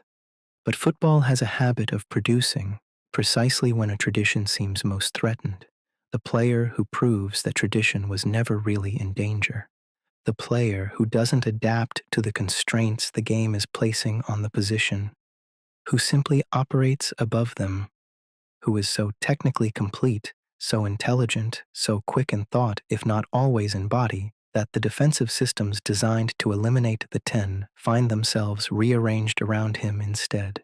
Mesut Ozil was that player in his peak years at Real Madrid, a creator of such precise, almost telepathic passing quality that the spaces he found seemed to materialize for him alone, visible to him and invisible to everyone else until the ball was already on its way through them. His assist record, his vision, the specific, slightly otherworldly way he seemed to play the game at a slower pace than everyone around him, and yet always be in the right place, always have the right answer, always find the pass before the window closed. He was a 10 in the full classical sense, and he won a World Cup with Germany in 2014, playing as a 10, in a system that didn't always celebrate the position, with a quality that made the argument against the role seem, temporarily, slightly embarrassing, and in Spain. At Barcelona, something was happening that would change the conversation entirely. Not by defending the classic 10, not by arguing for its preservation, but by doing something more audacious. By taking the position and its most gifted practitioner and asking a different question entirely. Not how do we protect the space for the 10, but what happens when there is no space and the 10 creates it anyway? What happens when the number 10 doesn't wait for the game to give him room, but takes it? From everywhere, from nothing, from the sheer, extraordinary, finally fully realized force of his own genius. That player had a name, and his answer to the question changed football. Chapter 8: Messi, Iniesta, and the Reinvention. There is a moment in football when everything changes. Not a single goal, not a single match, not a single transfer or tactical decision or managerial appointment, but a period. A sustained, glorious, almost unreal period in which a team plays football so far above anything that has come before it that the sport is forced to reconsider its own assumptions. Barcelona between 2008 and 2012 was that period, and at the center of it, occupying the space where the number 10 had been declared redundant, where pressing systems had supposedly eliminated the creative midfielder, where the double pivot had closed the pockets between the lines, were two players who didn't accept those conclusions, who looked at the constraints the game had placed on the position, and simply ignored them. Lionel Messi and Andres Iniesta. Two different expressions of the same essential truth that the number 10 wasn't dying. It was evolving, and its evolution was going to produce something more beautiful, more complete, more sophisticated, more devastating than anything the position had previously offered. Pep Guardiola, the architect of reinvention, before the players, the manager. Because what happened at Barcelona between 2008 and 2012 wasn't accidental. It wasn't the organic product of talented players finding each other and creating something instinctively. It was designed. Pep Guardiola took over Barcelona's first team in the summer of 2008. He was 37 years old. He had managed only Barcelona's B team, the reserve side playing in the third tier of Spanish football. The appointment was considered a risk. What Guardiola had was an idea about football that he had been developing for years, shaped by his time as a player under Johan Cruyff at Barcelona, refined by his study of the game, clarified by his conversations with managers and coaches whose thinking had influenced him. The idea was, at its core, simple. Control the ball and you control the game. Not just possession for its own sake. Not the sterile, purposeless passing that possession football's critics always invoked, but possession with intent, with structure, with the specific purpose of moving the opposition out of position and creating spaces that could be attacked at exactly the right moment. To execute that idea, Guardiola needed players who could receive the ball under pressure and keep it, who could pass quickly and accurately in tight spaces, who could read the game, the collective game, the team's movement as a unit, at a speed that allowed them to always be one step ahead of the defensive shape they were trying to manipulate. He needed, in other words, number 10s, not one, several. The entire team built around the qualities traditionally associated with the creative midfielder: touch, vision, intelligence, positional awareness, distributed across multiple positions. And at the center of it, nominally occupying the striker's position, nominally wearing the number 10's role, if not always the shirt, was a player who had already demonstrated in his first 3 seasons in the Barcelona first team that he was something the sport hadn't previously had to account for. Lionel Messi, the reinvention. To understand what Messi did to the number 10, what Guardiola asked of him, and what he delivered, requires first understanding what he was before Guardiola arrived. He was, in his early seasons at Barcelona, a right winger, extraordinary, already among the best players in the world, capable of moments of individual brilliance that produced the same sharp intake of breath that great 10s had always produced in the people watching them. But a winger, positioned wide, asked to take players on and create from the flank. Guardiola changed the question. He moved Messi central, not to the classic number 10 position, not into the space between midfield and attack that Zidane and Platini had occupied, but to the striker's position, the number 9's space, where he didn't stay. The false nine, the idea that had existed in fragments across the sport's history, from Hidekuti's deep-lying movement in 1953 to Di Stefano's all-encompassing positional freedom, found its most complete, most devastating, most philosophically sophisticated expression in Messi operating under Guardiola's system. He dropped deep, received the ball in spaces where defenders had to make impossible choices.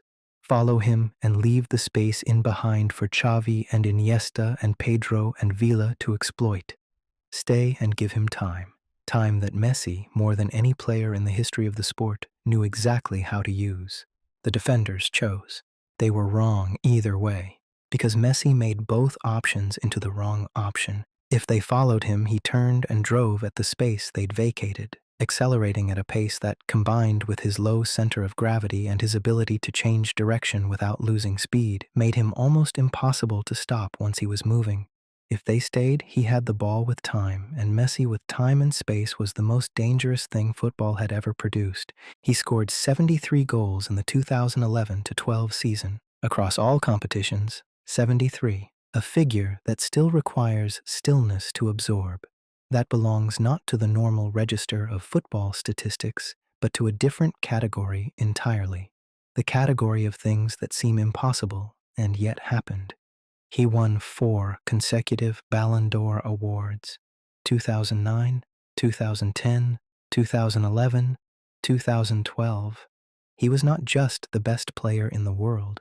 He was operating at a distance from the best player in the world that the sport hadn't previously seen. And he was doing it. This is the thing, while wearing the number 10's qualities in the number 9's position. The vision, the creativity, the passing, the ability to see the game at a frequency unavailable to other players. The sense of occasion that the great 10's had always possessed. The capacity to be most completely themselves in the moments that mattered most. All of it. In the striker's position. Destroying the defensive systems designed to eliminate the creative midfielder by simply refusing to be in the space those systems were designed to cover. Messi didn't reinvent the number 10 by occupying it differently. He reinvented it by vacating it, by taking its essential qualities, the vision, the creativity, the game-controlling intelligence, and carrying them somewhere the opposition wasn't prepared to find them. It was the most audacious positional revolution the sport had seen since Hidekuti bewildered England at Wembley. And it produced football of such extraordinary quality that watching it still, in the footage from those years, in the goals and the assists and the performances that defined an era, feels like a privilege. Andres Iniesta, the invisible 10. But Messi was not alone. And the reinvention of the number 10 at Barcelona wasn't solely his story. Because while Messi was performing his false 9 revolution in the space nominally belonging to the striker, Andres Iniesta was doing something equally extraordinary in the space nominally belonging to the number 10.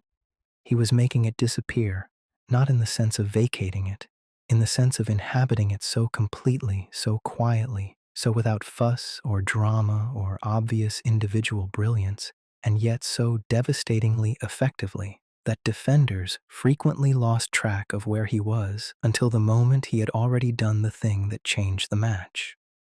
Iniesta was born in Fuentealbilla in Castilla-La Mancha in 1984. He joined Barcelona's academy at 12. He came through La Masia, the club's famous youth development system, alongside Xavi, alongside Messi, alongside a generation of players who would define the club's greatest era. He was not physically imposing. He was 5 feet 9 inches tall, not quick in the way that pace is normally measured, not physically dominant in any conventional sense, but he moved between defenders the way water moves through rock, not by force, but by finding the gaps, by being, consistently, in the exact space where the defensive structure had a weakness, by arriving there at the exact moment the ball was available. His dribbling, Short, sharp, low to the ground, the ball kept impossibly close to his feet, recalled Maradona in its effectiveness, if not its flamboyance. He didn't beat defenders with skill alone. He beat them with direction changes so sudden and so precisely timed that they were consistently half a step behind when the moment came. And his passing. Iniesta's passing was the purest expression of what the number 10 had always been supposed to provide. Not the spectacular long pass, not the defense splitting through ball struck from 30 yards, but the short, quick, perfectly weighted pass in tight spaces that maintained possession, moved the ball forward, and made the player receiving it immediately better positioned than the player who had just released it. 1,000 small advantages accumulated until the opposition's shape collapsed, until the space appeared, until the goal arrived. He was the metronome beneath Messi's melody, the architecture beneath the improvisation, the reason the beautiful football was possible at all. His goals were few by the standards of elite attacking players, but they arrived at moments of such enormous consequence that they define his career more completely than any number of ordinary goals could. Chelsea, Stamford Bridge, 2009 Champions League semifinal, second leg, Barcelona trailing on aggregate, the tie apparently over. Iniesta, 93rd minute. A finish of such composed, unhurried precision, in a moment when composure and precision were the last things the situation seemed to allow, that it remains one of the great individual moments in Champions League history.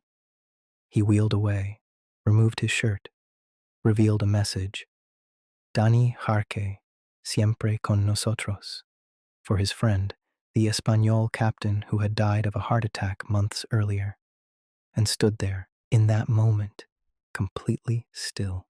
In the middle of the most extraordinary footballing moment of his career, thinking about his friend.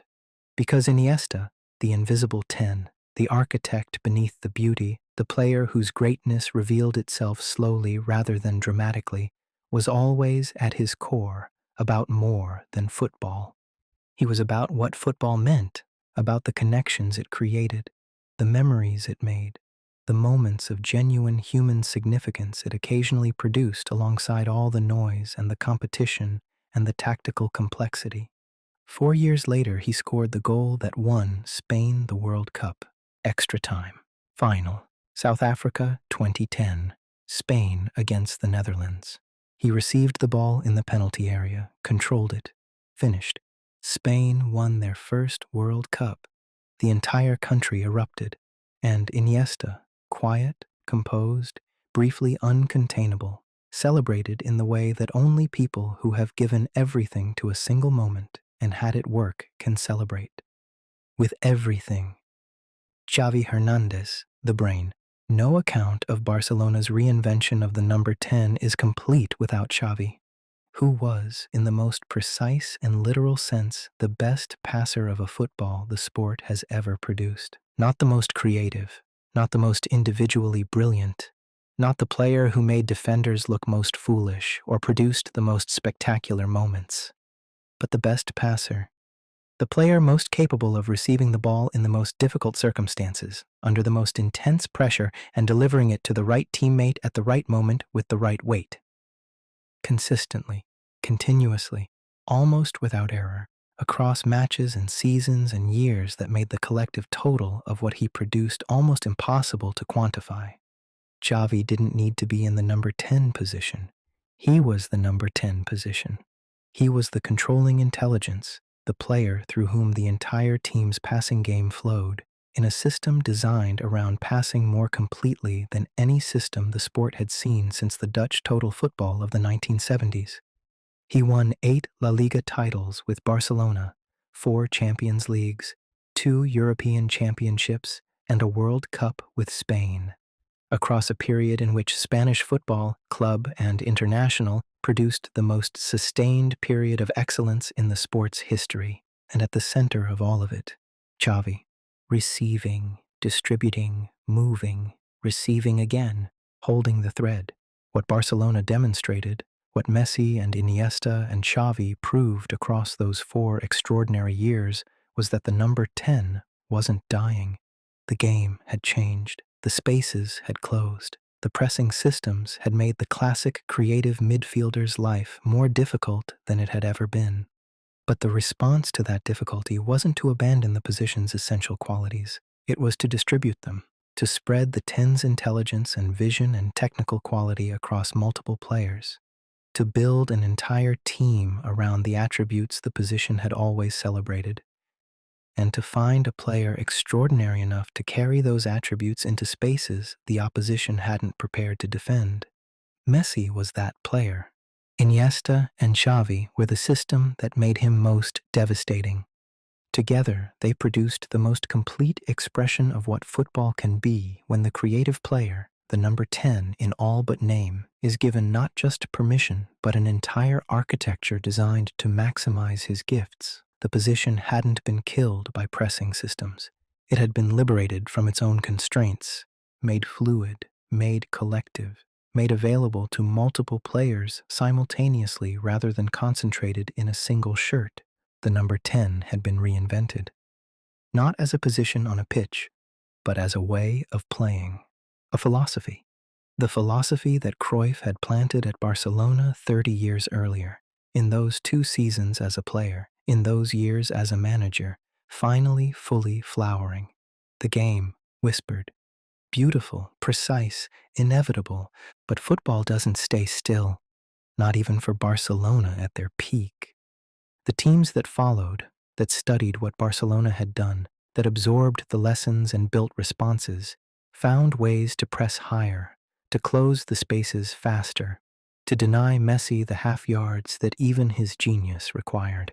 And as Barcelona's dominance faded, as Xavi aged, as Iniesta aged, as the squad that had defined an era was gradually and imperfectly replaced, the question returned: where does the number 10 go next? Who inherits the position? Who takes everything that Messi and Iniesta and all of the extraordinary players who preceded them built and builds something new from it? The answer, as it always has been in the history of this position, wasn't a single player. It was a generation of 10s who would each answer the question differently, each wearing the shirt their own way, each adding their verse to the longest, richest, most beautiful story in football. Chapter 9. The Ones Who Defined It. Some positions have great players. The number 10 has legends. Men whose names don't just belong to football history, but to something larger, to the broader human story of what it means to be gifted, genuinely, extraordinarily gifted, and to find the arena that allows that gift its fullest expression. This chapter is for them. Not a ranking, not a hierarchy, not an argument designed to produce a winner, but a series of portraits, quiet, considered, unhurried, of the players who wore the number 10 and made it mean something permanent, who answered the question, what should this position be, in ways so complete and so individual that the answers have never been bettered. Each of them is here, in the same room, different eras, different nationalities, different styles, the same gift, Pelé, the original god. There is something almost unfair about beginning with Pelé, because Pelé makes everyone who follows seem slightly diminished by comparison, not through any fault of the players themselves, but because the scale of what he achieved and the manner in which he achieved it sits outside the normal register of football assessment. He was the first player to make the number 10 feel sacred, the first to carry the position to a level of global significance, to make it not just the most important role on a football pitch, but a cultural symbol, a shorthand for a particular kind of human excellence. He won the World Cup at 17. That single fact, stated clearly, without embellishment, remains perhaps the most extraordinary biographical detail in the history of the sport. Not just the achievement itself, but the composure it required, the belief it demanded, the complete, untroubled certainty of a teenager operating on the world's biggest stage as though he had been there before. He hadn't been there before. He simply acted as though the stage had been built for him, because in some fundamental sense it had. Pelé scored goals of every kind, headed, volleyed, dribbled past multiple defenders, and finished with a precision that recalled the great poachers while remaining entirely his own. He created for teammates with a vision and a generosity that the purely individual genius rarely possesses. He was complete in a way the position has rarely been complete, joyful in a way that the position has occasionally been joyful, and permanent in a way that nothing else the sport has produced has quite managed. He died in December 2022 at 82, and the world stopped. Because losing Pelé wasn't just losing a footballer, it was losing the first proof that a footballer could be more than a footballer. Johann Cruyff, the philosopher king. Johann Cruyff didn't just play the number 10. He thought it, interrogated it, examined its assumptions, pushed its boundaries beyond what anyone else had considered possible, and then, having played the position to its fullest possible expression, retired and rebuilt it entirely as a manager, reshaping Barcelona in his own image and planting the seeds of everything the club would become for the next 4 decades. His playing career was extraordinary. 3 consecutive European Cups with Ajax, 3 Ballon d'Or awards, the 1974 World Cup with the Netherlands, a tournament in which Dutch total football produced the most beautiful and the most influential football the game had seen, and in which Cruyff was its most complete and compelling expression. He was quick, technically immaculate, positionally revolutionary in ways that the players and coaches of his era struggled to fully articulate, because the concepts required to describe what he was doing hadn't fully been developed yet. The Cruyff turn, a piece of technical invention so elegant and so effective that it still bears his name 50 years later. A moment of pure football intelligence, anticipating the defender's position, creating space from nothing, accelerating into it before anyone else had processed what had just happened. He was the first player whose genius was as much intellectual as physical, the first 10 who made you think as much as feel. And when he became a manager, when he built Barcelona's dream team of the late 1980s and early 1990s, when he installed at the Camp Nou the philosophy that Guardiola would later inherit and Messi would later perfect, he demonstrated that his understanding of the game went deeper than any single career or any single era. He didn't just define the number 10, he defined the way football thought about itself. That legacy, vast, structural, permanent, belongs to no one else. Diego Maradona, the human. Diego has his own chapter in this story. He deserves it. But he belongs here too, in this room, among these players, as the standard against which individual genius in the number 10 position is ultimately measured. Not because of the statistics, not because of the trophies, though both are extraordinary, but because of what watching him produced in the people who watched him, because of the feeling, specific, visceral, almost physical, of seeing a player do things that the sport wasn't supposed to be able to contain. The 1986 World Cup, Mexico, 5 England players and 60 yards and 10 seconds. It is not the greatest goal ever scored because it was the most technically perfect. It is the greatest goal ever scored because it was the most complete expression of what a footballer, what one individual human being can impose upon a match through sheer, concentrated, irresistible force of will and talent. Maradona didn't beat England's defenders. He made them irrelevant, and that specific, devastating quality of making high-quality opposition simply irrelevant through the force of your own genius is the highest thing a number 10 can do. Maradona did it more completely than anyone. He was the human one, the one with the addiction and the controversies and the complicated end and the deeply complicated middle and the beginning that should have crushed him, but instead produced something that football has never found a way to fully explain. He was not perfect. He was better than perfect. He was real. Platini, the surgeon. Michel Platini scored 9 goals at the 1984 European Championship in 5 matches for a midfielder in a major international tournament. The arithmetic of that achievement, examined clearly, without any allowance for context or era or the quality of the opposition, is simply extraordinary. It represents a combination of creative responsibility and clinical finishing that the position has rarely produced simultaneously. Platini was a surgeon, not a poet like Pelé, not a philosopher like Cruyff, not a force of nature like Maradona. A surgeon, precise, methodical, completely certain of what the correct action was in every situation and completely capable of executing it without hesitation. His passing was among the finest the position has ever produced. His vision, the ability to see the decisive pass before the space existed to deliver it, operated at a speed and an accuracy that made the best defenders of his era look perpetually half a step behind. And his goals, Platini scored from everywhere, from distance, from close range, from free kicks struck with a precision that made them feel less like set pieces and more like statements, as though he was demonstrating each time that the ball would go exactly where he intended. 3 consecutive Ballon d'Or awards. In the decade that also contained Maradona, that achievement requires no further commentary. Zico, the Brazilian who ached. Zico should have won a World Cup. That sentence, simple, direct, slightly melancholy, captures something essential about the man and his career. He was brilliant enough, more than brilliant enough.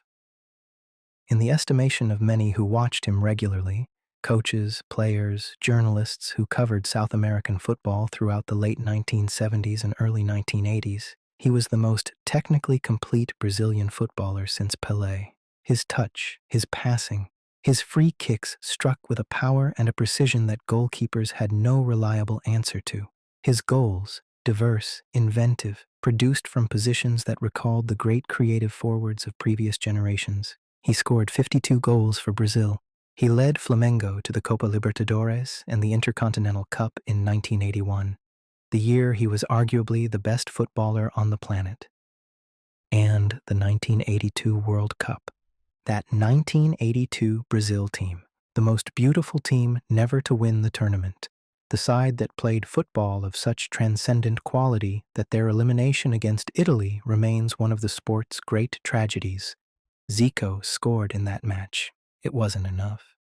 He carried the loss for the rest of his life, spoke about it in interviews decades later with a weight that suggested it had never quite left him. Because the players who care most deeply are always the ones the losses hurt longest. And Zico cared about football with a completeness that made every defeat feel personal. His brilliance was never fully rewarded with the prize it deserved. The sport's loss, his loss, and the particular specific loss of the number 10, which needed Zico to have his World Cup, and never got it.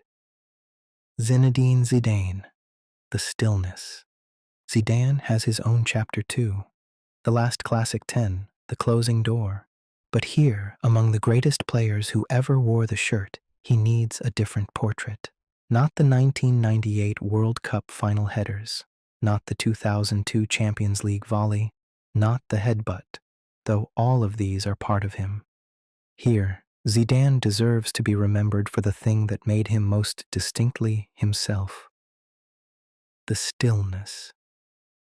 In the loudest moments of the loudest matches, finals, semi-finals, decisive games with everything at stake, Zidane operated in a pocket of quiet that no other player of his era could access. Not calm in the passive sense, not composed through the absence of feeling, still in the active sense. Deliberately, consciously, completely present in the moment. Not rattled by its magnitude, not sped up by its pressure, not reduced by the weight of expectation into something smaller than himself. That stillness was his greatest gift. Greater than the technique, greater than the vision, greater than the volley against Leverkusen. Though that volley, viewed again, continues to produce a sharp intake of breath, Because technique can be developed, vision can be cultivated, stillness at that level in those moments is something you either have or you don't. Zidane had it absolutely, and it made him, in the biggest moments, the most reliable player the number 10 position has ever produced. Ronaldinho, the joy.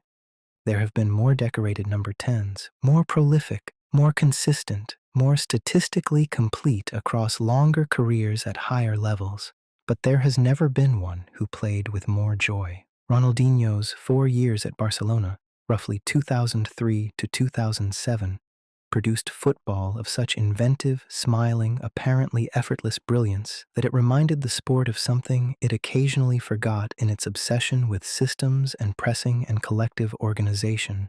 That football was supposed to be fun. His dribbling recalled Maradona's in its inventiveness. His finishing recalled the great poachers in its precision. His passing recalled Platini in its accuracy. His vision recalled Cruyff in its scope. But none of those comparisons fully captures him, because Ronaldinho was his own thing, a player whose greatest quality wasn't any individual technical attribute, though all of those attributes were extraordinary, but the combination of them expressed with a freedom and a delight that felt genuinely unprecedented. He scored against Chelsea in the 2005 Champions League, and the Chelsea fans applauded. Opposing supporters, standing, applauding, because some things transcend competition, because some moments of individual brilliance are so obviously, undeniably extraordinary that refusing to acknowledge them would be a kind of dishonesty. Ronaldinho produced those moments with a regularity that made them feel almost routine. They were never routine. He was never routine. He was the most joyful footballer the number 10 position has ever produced. And joy, genuine, visible, irresistible joy, is its own form of greatness. Andrés Iniesta, the invisible architecture. Iniesta's greatness arrived quietly. That was always the thing about him. While Maradona announced himself with the volume of his dribbling, while Ronaldinho announced himself with the breadth of his smile, while Messi announced himself with the sheer, overwhelming frequency of his goals, Iniesta arrived in the spaces between the noise, small, quiet, moving between defenders like water finding cracks in rock, receiving the ball in tight spaces and doing the right thing so quickly and so efficiently that it was easy to watch a match he dominated and come away thinking the football had been uncomplicated. It wasn't. He made it look uncomplicated. That distinction between football that is simple and football that only appears simple through the quality of its execution is the hardest thing to communicate about Iniesta. He was the most technically difficult player to defend in his generation, not because he was quick, not because he was strong, not because he had Messi's acceleration or Ronaldinho's invention, but because he was always in the right place, always moving at the right moment, always releasing the ball at the exact instant before the pressure arrived, always making the defender's job fractionally harder than it should have been, until those fractions accumulated into the space that mattered. He won everything: Champions Leagues, La Liga titles, European Championships, a World Cup, and scored the goal that won the World Cup. Extra time, South Africa, 2010. A finish of such quiet, decisive precision in a moment that demanded everything, that it stands as the definitive expression of what Iniesta was: the invisible architecture, the player whose greatness was most visible in its absence. When he finally retired from Barcelona, from Spain, from the game, the space he left behind was enormous. Not loud, just enormous. Kaká, the forgotten genius. Brazilian football in the 2000s existed in the shadow of Ronaldinho, which meant that Kaká, the other Brazilian 10 of that generation, the one who worked alongside Ronaldinho at international level and alongside him in the football world's imagination, was occasionally undervalued. Not by the people who watched him regularly, not by the defenders who faced him, not by Fabio Capello, who built AC Milan's attacking structure around him and watched him produce one of the great individual seasons in Champions League history. but by the broader football conversation, which found it easier to celebrate Ronaldinho's visible, audacious joy than Kaká's more interior, more classical, more deeply Christian grace. Kaká was different from almost every other number 10 of his era. He was tall, 6 feet 1 inch, in a position typically occupied by smaller, more compact players. He was quick, genuinely, sprinting quick, in a way that the more technically oriented tens rarely were. He could carry the ball at pace over long distances while maintaining the technical quality to finish or pass at the end of the run. He was, in many ways, the modern version of the complete 10, physical enough to survive the pressing systems that were closing down the position's space, quick enough to exploit transitions, technical enough to operate in tight areas, clinical enough to score goals of real quality. He won the Champions League with AC Milan in 2005. His performance across that campaign, particularly in the knockout rounds, was among the great individual Champions League performances of the modern era. He was named FIFA World Player of the Year in 2007. He won the Ballon d'Or in 2007.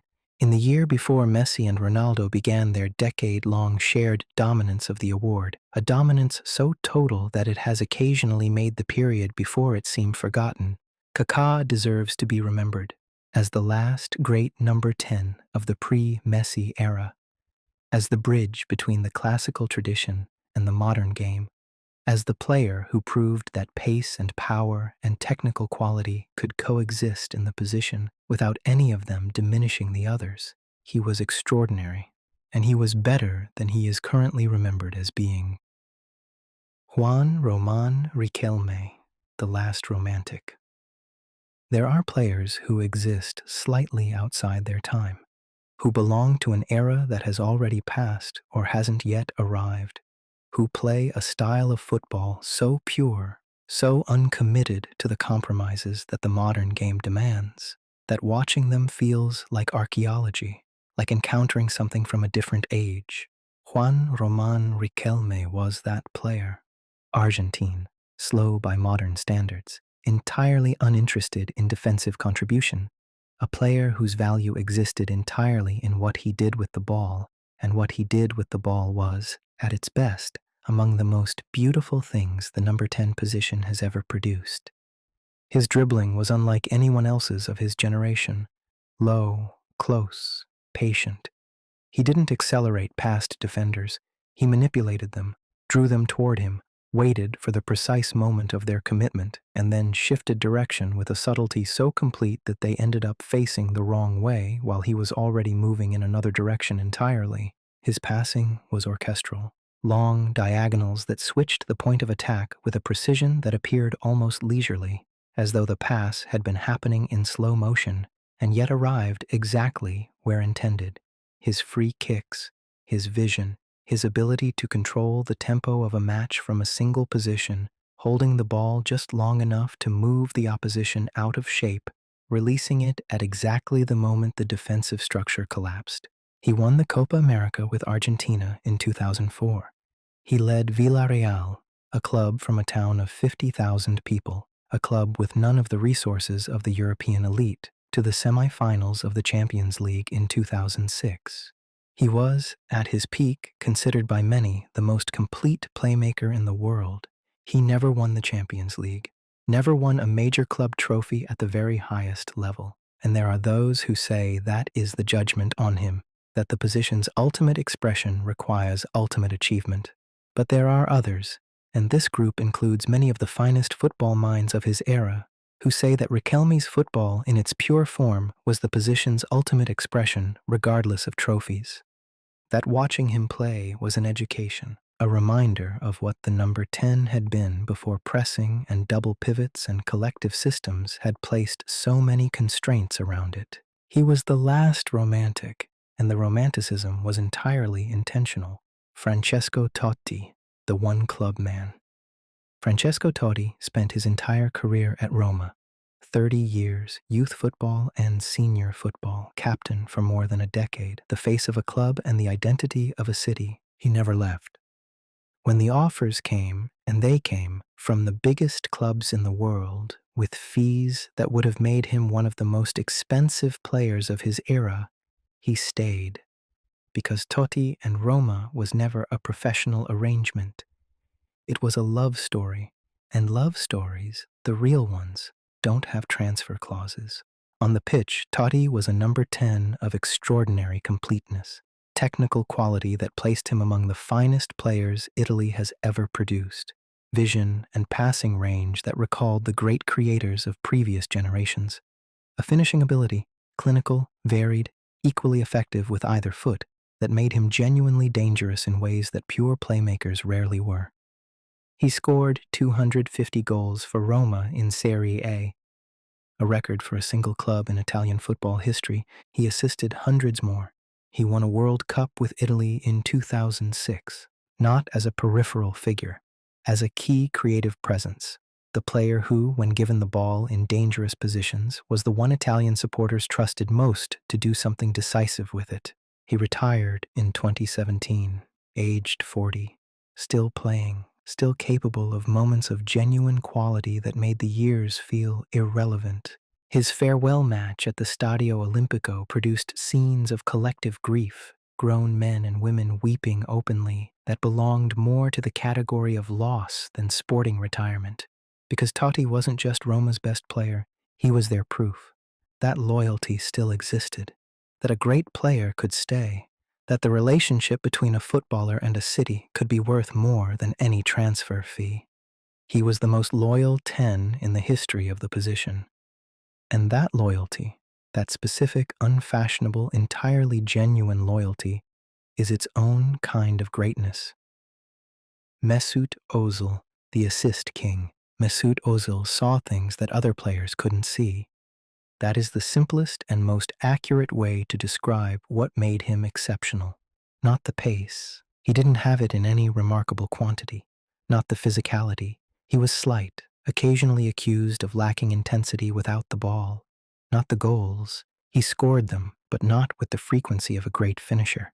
What Ozil had was vision, the ability to see in the most congested and pressurized spaces of the highest level football the pass that nobody else had identified, the gap that would exist in 3 seconds, the movement of a teammate that created an angle imperceptible to everyone except the one player looking specifically for it. His assist record at Real Madrid, where he played between 2010 and 2013, remains extraordinary, not just in quantity, but in quality. The passes that created chances no other player in world football was creating. The outside of the foot delivery that curved perfectly into a teammate's stride. The no-look pass that arrived in a space before the defender had understood it existed. The through ball weighted so precisely that the attacker received it at full speed without breaking stride. He won the World Cup with Germany in 2014. His contribution across that tournament, not in goals or assists, but in the precise, creative, often invisible work of moving defenders out of position and finding teammates in the spaces that opened, was central to Germany's success. He was, in his peak years, the purest expression of the number 10 as pure creator, as a player whose entire value existed in what he produced for others, not for himself, for everyone around him. That unselfishness, that specific, cultivated willingness to subordinate personal statistics to collective benefit, is the number 10 position's most undervalued quality. Ozil had it completely. Lionel Messi, the everything. And then there is Messi, who has been discussed throughout this story. In the chapter on Barcelona's reinvention, in the context of the false nine, in the tactical revolution that Guardiola built around him. But here, among the greatest players who ever wore the number, he needs a different portrait. Not the 73 goals in a season, not the false nine revolution, not the tactical analysis. Just him, just what watching him was like. Because Messi, more than any other player who has ever played the game, produced in the people who watched him regularly a specific recurring experience. The experience of not quite believing what they were seeing, not once, not occasionally, not in the peak moments of a peak career, continuously, season after season, match after match, moment after moment. The dribble past four defenders in the Copa del Rey final against Athletic Bilbao, the free kick against Liverpool, the goal against Getafe that recalled Maradona's goal of the century so completely that comparison became inevitable, and the comparison somehow didn't diminish either of them. The assists, the vision, the goals, the consistency, the World Cup, finally, at 35, in Qatar, with Argentina, after everything, after the near misses and the losses and the years of carrying the hopes of an entire nation that had questioned him, that had occasionally turned on him, that had needed him to win the one thing that had always escaped him, he won it. The final against France, extra time, the penalty shootout, Messi lifting the trophy, arms wide, mouth open, the most complete expression of relief and joy and vindication that sport has produced in living memory. He is the greatest player who has ever worn the number 10, not because of any single achievement, not because of the statistics, though the statistics are absurd, not because of the trophies, though the trophies are extraordinary, but because across a career of 25 years at the highest level of the sport, he never stopped surprising, never became predictable, never became ordinary, never gave the people watching him reason to stop paying the closest possible attention, because the next moment might be the best one yet, and it often was. They are all here, Pelé and Cruyff and Maradona and Platini and Zico and Zidane and Ronaldinho and Iniesta and Kaká and Riquelme and Totti and Ozil and Messi, different countries, different eras, different answers. And yet, standing together in the same imaginary room, the same gathering of everything the position has ever been, they share something, not technique, not pace, not power, something harder to name and easier to feel. A sense that the game, when they had the ball, was more interesting than when they didn't. That matches were richer, more unpredictable, more worth watching. That the 90 minutes, however they ended, contained more beauty for their presence in them. That is the number 10's gift, not goals, not assists, not any statistic that a spreadsheet can contain. The gift of making football worth watching, of making the game in its most essential and irreducible form better. The greatest 10s gave that gift every time they played. Every single time. And the sport that occasionally declared them redundant, that built systems to contain them, that questioned whether their gifts were worth the space they required, has always come back to them. Because football without the number 10 is football without its heart, and a game without a heart is just a game. With one, it becomes something else entirely, something worth staying up for, worth listening to in the dark, worth following across a lifetime of weekends and seasons and moments that accumulate into something that feels, if you've given yourself to it completely, like more than sport, like a language, like a way of understanding the world, like the game whispered.